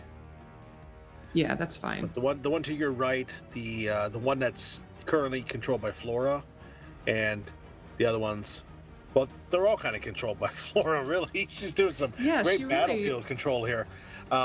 So yeah, there's 4 of them. That yeah, 3, wait, 4 of them, including Bram, have to make. Mhm. What is? Well, I'm sorry. What was the save? What kind of save was it? DC 16 con save. Con save. Mhm. Oh my goodness gracious! These dice are about to get retired tonight, everybody. Bram got a nat 1. I'll be honest, is that he got a nat 1, so his total con save is going to be 8, and then it's going to be 8, and then the other guys are going to get a 10, a 20, and a 21. So I'm going to say that's Bram's going to fail, obviously, and the one guy is going to fail. The other 2 are going to pass. I'll make the one guy who passed be the one that Flora is controlling here. How kind. Yeah. So this So- guy here failed, and Bram Mhm. failed. For Bram and for that guy, Uh-huh. they'll take 15 points of radiant damage. Oh. They'll no. each suffer 1 level of exhaustion, Oh no. and they will both emit a dim greenish light in a 5-foot radius, so they can't benefit from being invisible. Wow. so all right. That's for them. Nice. Okay. The 2 that failed, or I'm sorry, that succeeded on their save will just take 7 points of radiant damage. Okay. 7. Alrighty. Flora, I have to ask, when you animated the dead guy, how much life does he come back with? Good question. Thanks. Target becomes a skeleton if you chose bones, or a zombie if you chose corpse. So, whatever zombie statistics are. Zombie. I think it's like they have like. But you can add that 20 actually points. in D&D Beyond under extras. Oh, Just yeah. FYI. I think they have like 22 hit points or something like that, if I remember right. I just used them in a different game the other day. Let me check to be sure here. Am I right? Folks at home, am I right? 22 hit points. Look at that. Armor class 8, Dang. 22 hit points. Man, oh man. It's almost like he does this, guys. Yeah, so he's got 22. So 22 minus 7. Actually, I'll just let you keep track of that if you don't mind, Deb, since he's under your control. So he had 22. Now he has 15. Great. All right. So, okay, cool. So that is juicy. That's all set, Red? Or no, yeah, Red. Isra? Red just next. That's why I looked at her name. She will she'll look around again and just say, "Bring me the blood matron." And that'll be it. Go ahead and make an intimidation check. Intimidation. 22. 22, okay. You can see some of the vampires nearby are really debating and really maybe looking at you, and they're seeing there's something to this. You can see maybe you're swaying some of them. See a couple of them in the back start to move off like they're going to go summon her, perhaps. All right. Regia's got a sword, so Regia is going to do what Regia would do. She is going to move in around this guy who just died, and she's going to attack Bram with the sword. Oh my goodness, these attack rolls, guys. She misses twice. She comes forward at Bram. She swings the longsword that she took, and she swipes at him with an axe, a big wide arc of a swing. Like she is just trying to just take him out as quick and as hard as possible. She swipes, and he just sidesteps it through the air. And when she brings it back up, he actually spins around and deflects the flat part of the blade with the back of his arm, and just deflects her out of the way. And that is going to be her turn. And Flora, you and your zombie vampire get to go. Great. Flora is going to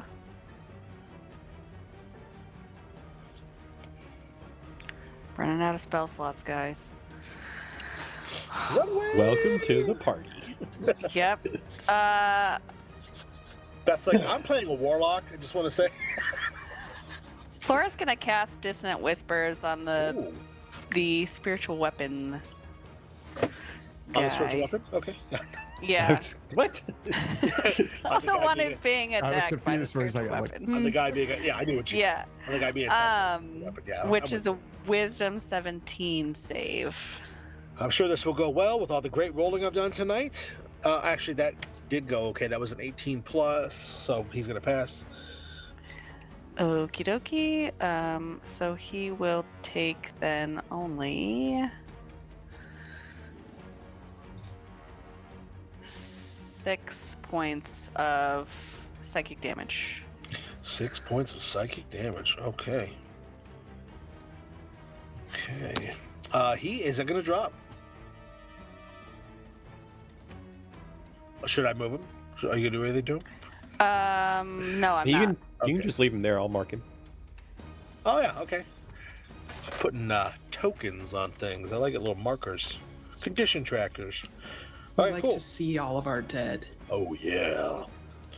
Alrighty, so with that being said, as that one drops, Flora, anything else you wish to do? Just make the dead guy attack. My zombie guy. Yeah. So he's going to roll with a +3 to hit.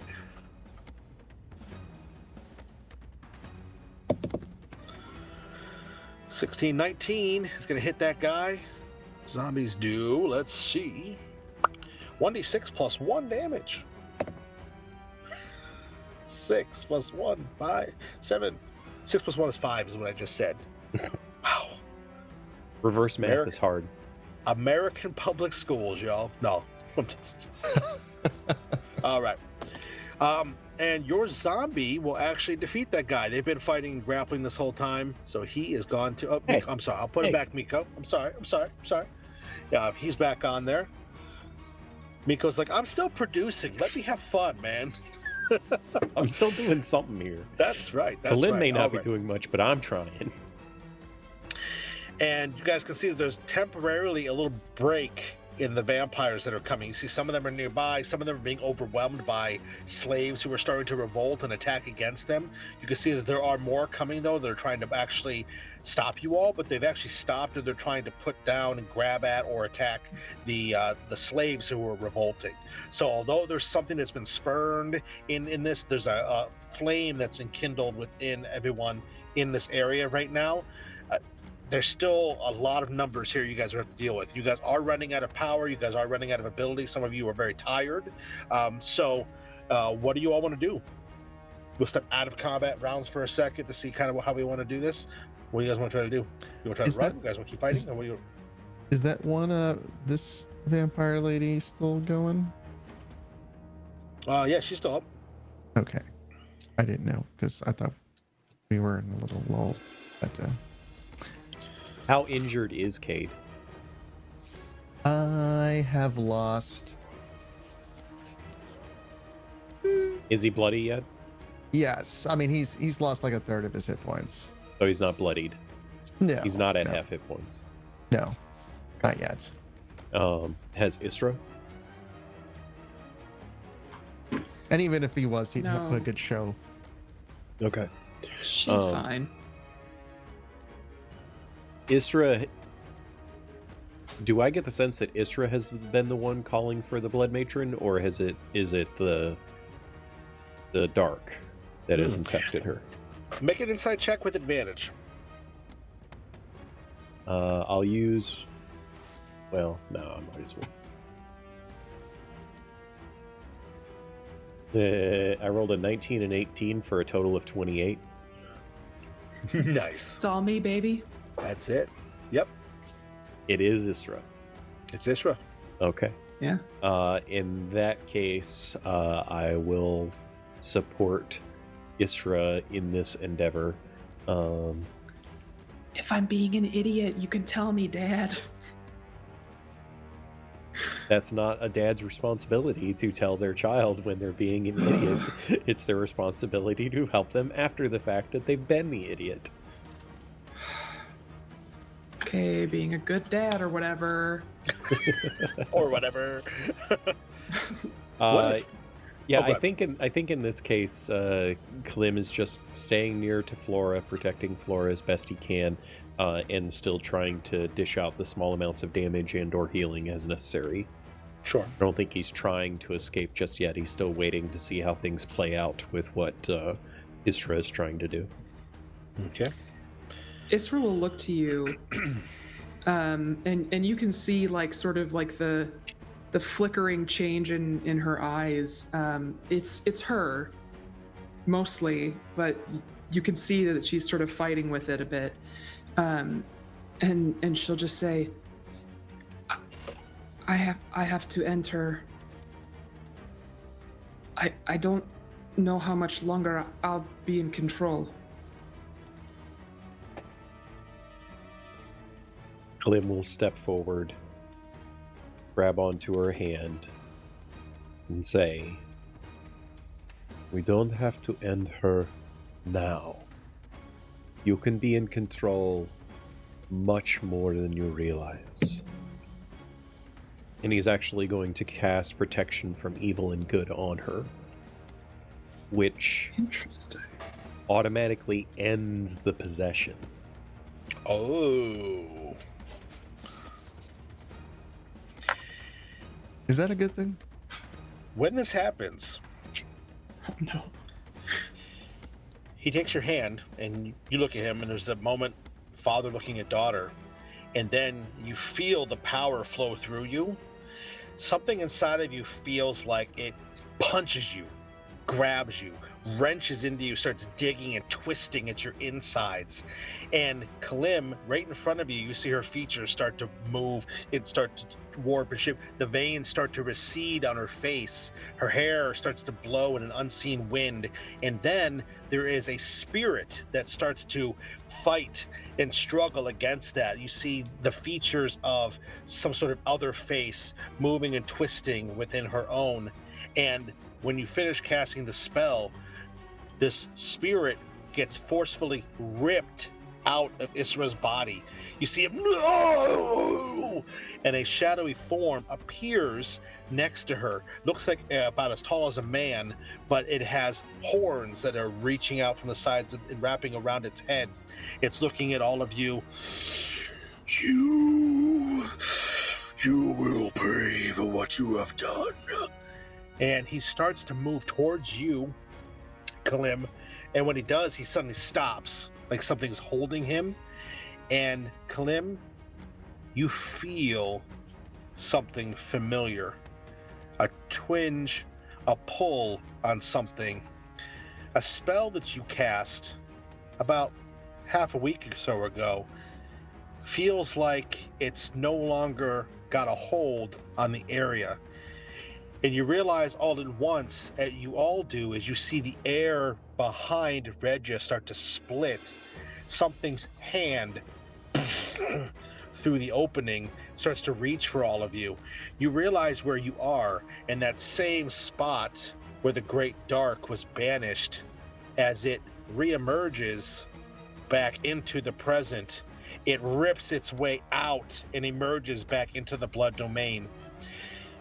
Vampires, slaves, and others alike start screaming, running, panicking as they start to flee from the beast.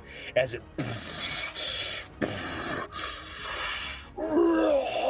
its huge roar echoes out through everything. You see this shadowy form starts to flicker and shake like it's being affected by the scream.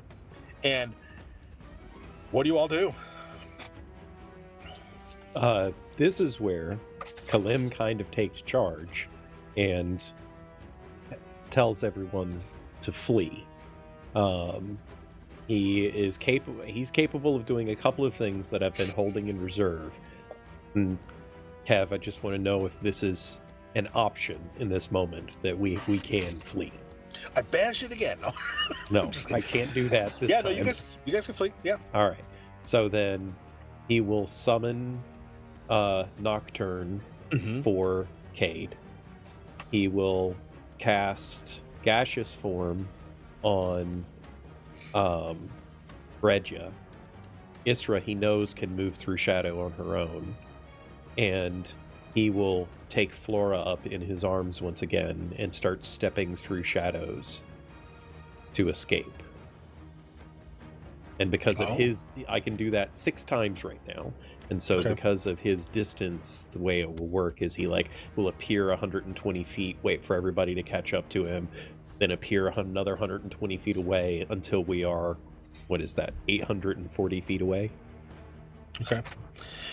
Do you all follow suit? I will say, Isra, you are in complete control over yourself. I will say you have 3 levels of exhaustion right now. Okay. From that thing getting ripped out of you. That will come back if you rest, but you are severely debilitated right now because of what just happened. The thing being forced. It's like a big source of your power was ripped out of you. All right. Okay. And as the Great Dark starts to turn in and starts to follow you as you all start to move, Bram steps in and around Regia. Great sword at the ready to face the beast. That shadowy form, not able to grab you. You will pay! And he turns and he streaks away into the night away because he can't get you right now. So, you all flee, or do you all do anything else? Run. Okay. You all start fleeing. Kalim, like you said, you start piggybacking, hopping from side to side through the shadows. You wait for them to emerge after you. Flora, you can hear sounds of just terrible music around as all the people here are in panic, are in fear. Do you try to bring your zombie guy with you, or just leave him behind? I just leave him behind. Okay. You can feel the connection to him sever at some point. You're guessing he was probably destroyed by the Great Dark or something else that you leave behind. And after all this piggybacking and jumping back and forth, you all 5 of you, the 4 of you and Regia as well, do manage to get away, and you get off to another section of the city. You are far enough away where you can hear sounds of destruction, sounds of screaming, sounds of pain as the Great Dark rents through the city looking for all of you. In this moment, what is your guys' plan? What do you guys want to try to do to try to get out of the situation, or even at the very least get to a place of safety? Are we any farther into the ritual? Like, is the ritual still progressed? Like, how are we on that? You're not sure because you've left the area specifically. Okay. Do you say that aloud, or you're asking? Yeah, I was just like, Yeah. well, we kind of started something, and what are we? Do we leave? Like, what? Or are we not done yet? For When he now, asked- we okay. need to find rest and respite as best as we can. We need to rearm. We need to prepare ourselves. I agree with you, daughter. The matron must be dealt with. However, I think that we caused more harm than good by eliminating, or I caused more harm than good by banishing the dark from this place. It kept it in check, and it is necessary to stay. The matron, however, must be stopped.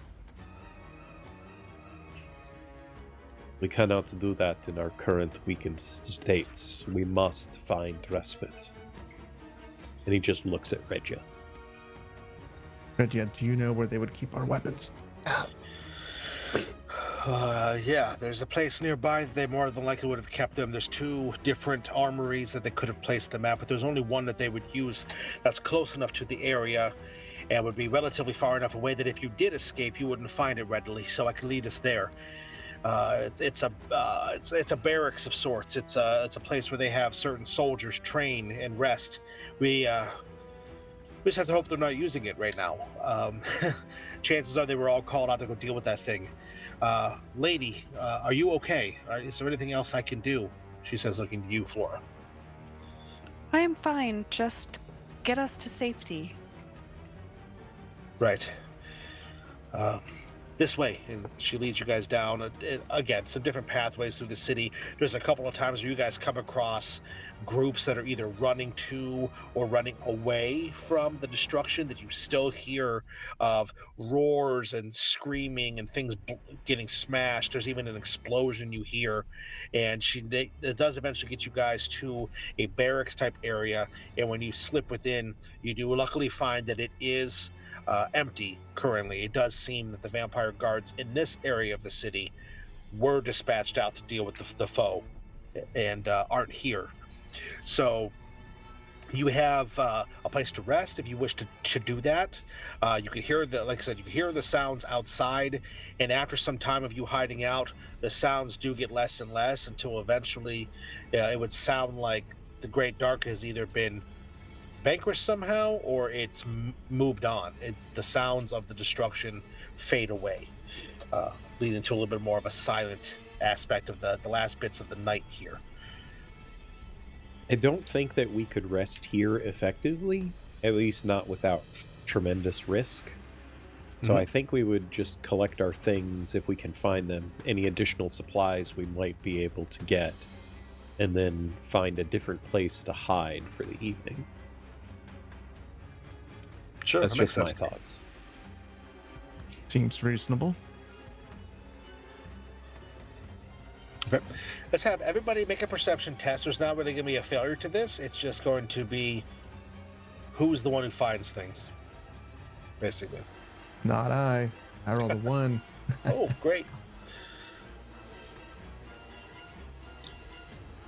8. Dirty 20. Kalim's I got a need to- 57. No. Do I need to say anything? Yeah, as you guys are looking around, Kalim, you do find the weapons and the other things that you would be missing are in a side area. You do see that it's all there, it's all been collected, so you do get all those things back. As you guys are searching around, pardon me, Flora, you find that there is over to the side, there looks to be an area where they've put different personal belongings. They've different things from people who somehow were, aren't in need of them anymore. You're not sure if they were stolen. You're not sure if they are from somebody who was killed or anything like that. But something that you do see in the pile here is a certain doll that looks like it has not only been put here, it's been wrapped up and hidden underneath things so that they don't have to see it anymore. And as you pull it out and you unwrap it, it looks very familiar. Flora is gonna hold it up in front of Isra. Please don't. It's the same. You can tell by the way that one eye is just hanging a little bit off. And it like kind of looks at her and says, "You let them take me."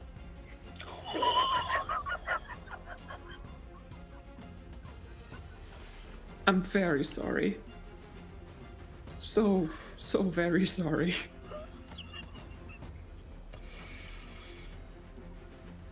Ezra will leave. Just try to not be right in front of it. Mm-hmm. She will sidle up next to Cade and just look to him.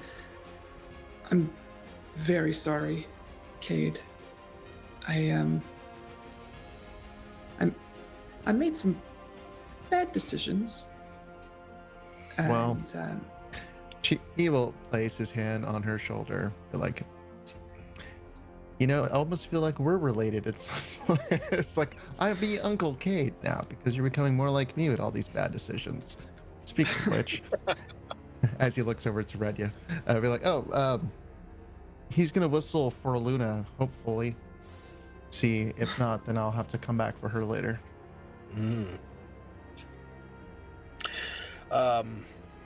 Am I misremembering? Did you leave Luna with David? I thought no. I'm misremembering. Okay. No. Never mind. Rode Luna into town. That's right. Okay. Mhm. Okay. So I didn't know if they'd like tied him up, if they ate him, Yikes. And you know what? That's not really that weird of a thing to think, actually, in a vampire kingdom. Right. What are you going to do, 100%. Kev? Are you going to kill the dog? Oh my god! I would. It's fine if it's off screen, right? I would. Yeah. Right. Make a percentage roll, Okay. please. Am I going for low or high? I'll let you decide. Let's go high. Okay. Oh.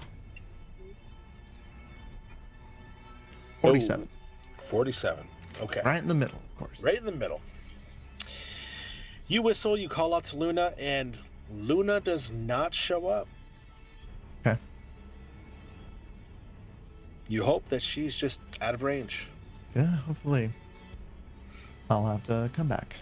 It's not the first time we've been separated, but Luna usually finds me.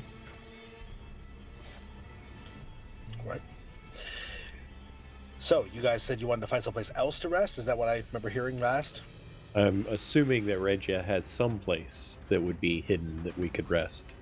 And if not, we'll just go scouting for our own basement or decrepit condemned building or attic that we can, sneak into or something. Mm-hmm. Sure. Reggie takes you to the southern edge of the city, and it does take a little bit of time, but like I said, at this point, it seems to be that the destruction and everything that is going on seems to be either far enough away or it is over, because there doesn't seem to be as much commotion going on. You could tell there's still a sense of unease with everybody who you do seem to pass, because something just happened, something drastic of the great dark returning. But you do eventually get to a section of the city that looks like a rundown section of the city that basically would be a lot less opulent than the rest of it. The tall buildings, the spires have given away to more of the mundane quarters here. And she takes you to what looks to be an old farmhouse that has been incorporated into the city as the city expanded at one time in the past. As you enter within, you'll see that there are things within that would look like a family of 3 lived here.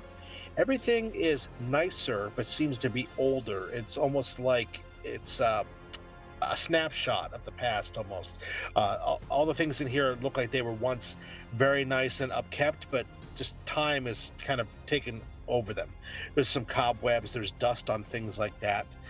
And as she passes within, she moves around, she starts digging out, here's like a torch would be in this drawer area here. And she starts taking things and setting the area up to be a little more hospitable for you all. You all can tell without any sort of role that she seems to have a very in-depth personal knowledge with how everything in here is set up. And as things start to get more light on them, everything looks like it maybe is elven make or has a certain nicer quality to everything. And she says there's 1 room down here on the main floor and there's 2 above. And you're also welcome to sleep on the floor. Do you want me to make a fire in the fireplace, in the hearth? That will not be necessary. And is the room... How big is this main central room? It would be a middle-sized house, so it basically would be, we'll say 20 by 15-ish. I mean, there's some things that are taking up some space in here, like there's some chairs, a table, things of that nature, but that's the general shape of it. One section of it looks like it would be an area where you would cook and stuff, because there's the hearth, as I mentioned, there's a pot. It's old, it hasn't been used in a long time, but it's setting up against it, different things like that. Okay, well, Kalim will move the table and chairs and such out of the way, and with his returned Rod of Respite, he will summon forth a magical tent inside of this room, the space of which is larger on the inside than it is on the outside. It's the familiar tent that we have used many times to rest in, and offers plenty of space inside to recuperate, as well as warmth and hearth and fire and the like. Perfect. Yeah. And you're all able to rest your weary bones and to hide out. If someone were to even come across you all in here, it would be very quick to have this all go away, be stored back within the rod, and be able to get on your way. So it's a good place to hide out. You all can rest easy, and you do, unless there's anything else you all want to do. Flora is a little restless, I think. And she will toss and turn for a little bit. But when Isra and Cade and Redya are asleep, she knows that Kalim doesn't sleep, so she'll just get up and sit next to him and sit there quietly for a couple of minutes, and then finally say, I ordered Redya to warn you all from coming back for me. I told her to keep you away at all costs. I do not think that she could have borne such a cost as that to keep me from doing what I said I would do.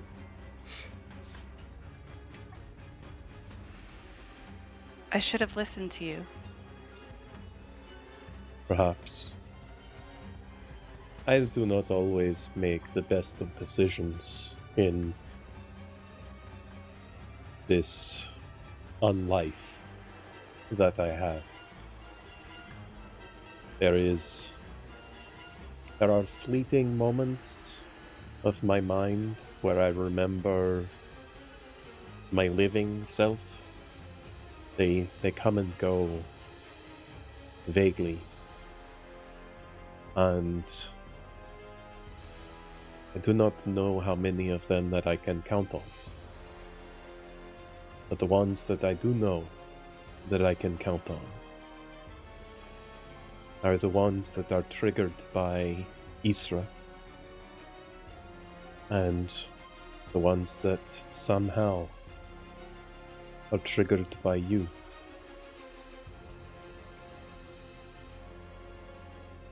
I do not know why you remind me so much of Sophia,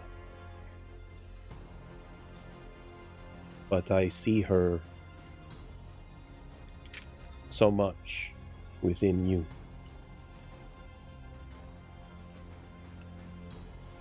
And I cannot let that go. I am sorry. I cannot.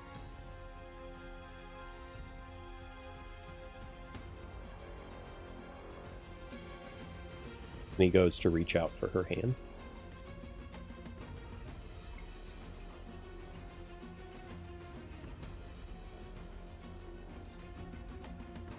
I should have asked you to stay with me. We would not be in this mess if I had listened to you.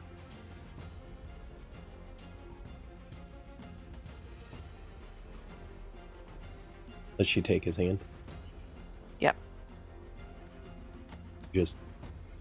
He smiles, which is a rarity for him. He clenches her hand tightly and he says, "Perhaps.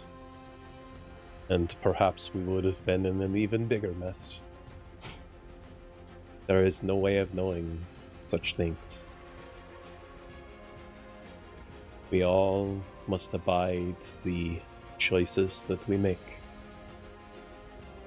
And I am happy, no matter what the cost would have been, to have made this choice. Come back for you."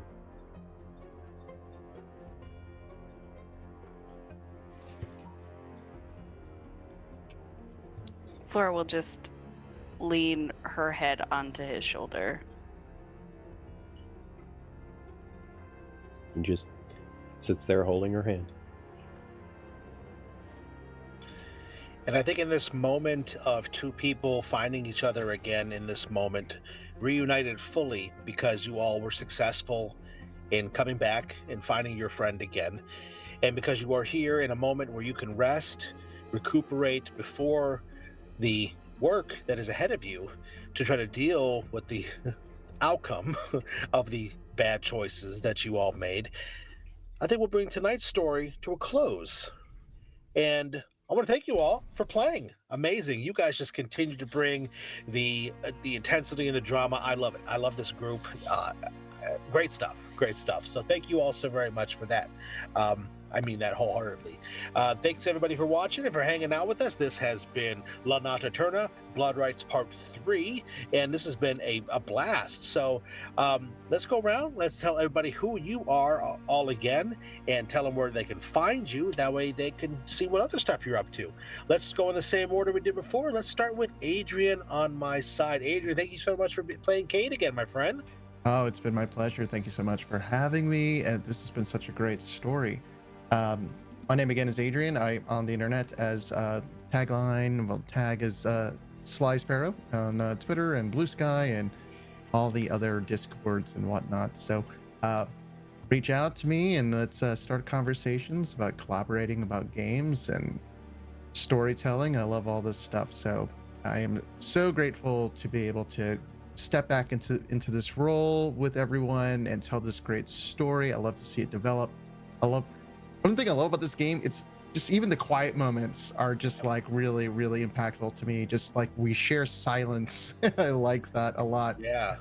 In the game. And so there are a lot of really potent moments that have been created and some really great characters. And I'm really, really, really excited to see how the final chapter turns out. So Indeed. see. Awesome. Thank you, Adrian. I could not agree with more with your sentiment, and thank you so much for being back again. Can't wait to do this again next time. Right over on the other side, Beth, who went through all the ups and downs tonight. I will be honest, was not expecting that spirit to get ripped out of you, so we'll have to do some fine planning for next time. For what it's worth, I didn't was not technically expecting that. banish it. It's true. It's just possible it still has a connection. It only would have stopped the possession of the time. So, just saying. I'll take what I can get. Indeed. That was great. But Beth, what are you up to out there? Not a lot right now. Okay. Preparing for a lot of fun stuff. Definitely have a good winter season ahead of me. So very excited to play more of this game. See if Isra did in fact girl boss too close to the sun. And I don't even know, man. I made decisions. Things happened. Who knew? But I am excited to see what the result of those decisions will be. You can find me on the internet at Beth Masco, and that's where you can find out what I am up to next. Till next time, I guess. Indeed. Yes. Thank you, Beth. Appreciate you. On the bottom, you know what? I love it. This is the perfect opportunity for one of the kitties to make an appearance. Hello, kitty friend. Deb, great stuff tonight. Thank you. Tell us, what are you up to besides playing the awesome Flora? Yes, I'm Deb. This is Monster. Making an appearance. He's been up and down a lot today. It's been such a blast playing Flora. This game is great. These characters are so fun. I'm just so thrilled with the way that this group has gelled. I am up to some stuff, hanging out in Eastera. I don't know what day this airs, so I have no idea where we'll be at, but I'll try to post on our usual Friday. This is going to be on the 2020 Friday the 1st. Great. I'll be over on Wanderer's Haven the next couple of not next Wednesday, but the Wednesday after, for a holiday game, I believe, which is gonna be a riot. I think there's a lot of it's gonna be awesome. Kooky stuff gonna happen there. So but I'm on Instagram at dsweats and Blue Sky as well, and I'll try to post with the upcoming games that I've got going on. But yeah, thanks, Kev. This has been a blast. Thank you so much. Appreciate it. Yeah, I can't wait to see that holiday game too. It's going to be fun. And speaking of that holiday game, Miko, who is up to so many things, including working as our producer. That's right. He's not just doing awesome role playing tonight in great battle sense. He's also running this show that you see. He's made the Hollis overlay. He's got the pictures coming up, controlling the music. He is the man. I appreciate you, my friend. You know, he's a great producer, but he's just the okayest GM. So, Miko, if you could, what are you up to with the little hint that Beth and Deb have given about the things you're running? What are you up to, my friend? Yeah, so I am Miko, otherwise known as the okayest GM. You can find me on all the socials at the_okayest_GM, or in places that don't like underscores because they're weird. You can just take them out and you'll find me that way. I am the aforementioned Eastera creator. And we've been doing a lot of really good cool storytelling over on the Wanderer's Haven channel for that. We have, when this airs, we will have just finished a 2-part mystery adventure called Crimson Sails. You can check that out on VOD on the Wanderer's Haven YouTube channel. And then in a couple of weeks, as Deb mentioned, Deb and Beth, along with a couple of other Ian and our usual, and a new face that I'll leave for a surprise, is going to be joining that story. It's a holiday heist. It's going to be a ton of fun. We're looking to close out the year with a little bit of hypey fun adventure, and so yeah, that's going to be a blast. That will be the last bit of Eastera that we get for 2023, but stay tuned to the socials, everybody, because in December we're going to start making some announcements for Eastera in the new year, and I think that you will all be excited for that. So Oh, yeah. yes, thanks again, Kev. Very much appreciate getting a chance to play as Kalim. I don't get to play characters that often that are my own in this way, and I very much enjoy the opportunities when I get to. Well, I appreciate that. I'm glad that you guys are all bringing the power and the awesome joy to these characters. And like Adrian said, finding those moments. I love it. You guys are doing a great job. I have been your Dungeon Master this evening. My name is Kevin. You can find me online at the socials at KevRan Games. I am the main DM here, as well as the U.S. Ambassador for Notte Eterna. So if you have any questions, concerns, or want to know more about the system, come hang out on the Discord. You can find the link for that in the link tree, again, above Adrian's head right now. He gets to be the lucky guy with the thing above his head. You can also find information about Notte Eterna. You can download a free quick start. You can also pre-order the books that are coming out next year. And you can start your own journey into the endless night, just like we are. So it's a lot of fun, and we hope to see you all doing that. I want to take a quick moment to say thank you to Tabletop Audio for supplying the music that we used tonight, and also Neutral Party for the awesome cool battle map that we used once again. I just had to bring it back up because it was so much fun. But this was great. I want to thank the players, of course. I want to thank all of you for watching and hanging out with us, and I want to thank Jason Forbes and Ali Rebelli in Italy for creating the game that we get to share and play in. So we will be back in 2 weeks for the final part of Blood Rites, and we'll see if our party can end this dark ritual that's got a lot of players involved. This is like 4-way chess right now, so it's going to be very interesting to see what happens next time, and I can't wait. So until next time, be safe with yourselves out there, and take care of one another, and may the moon smile upon you. Good night.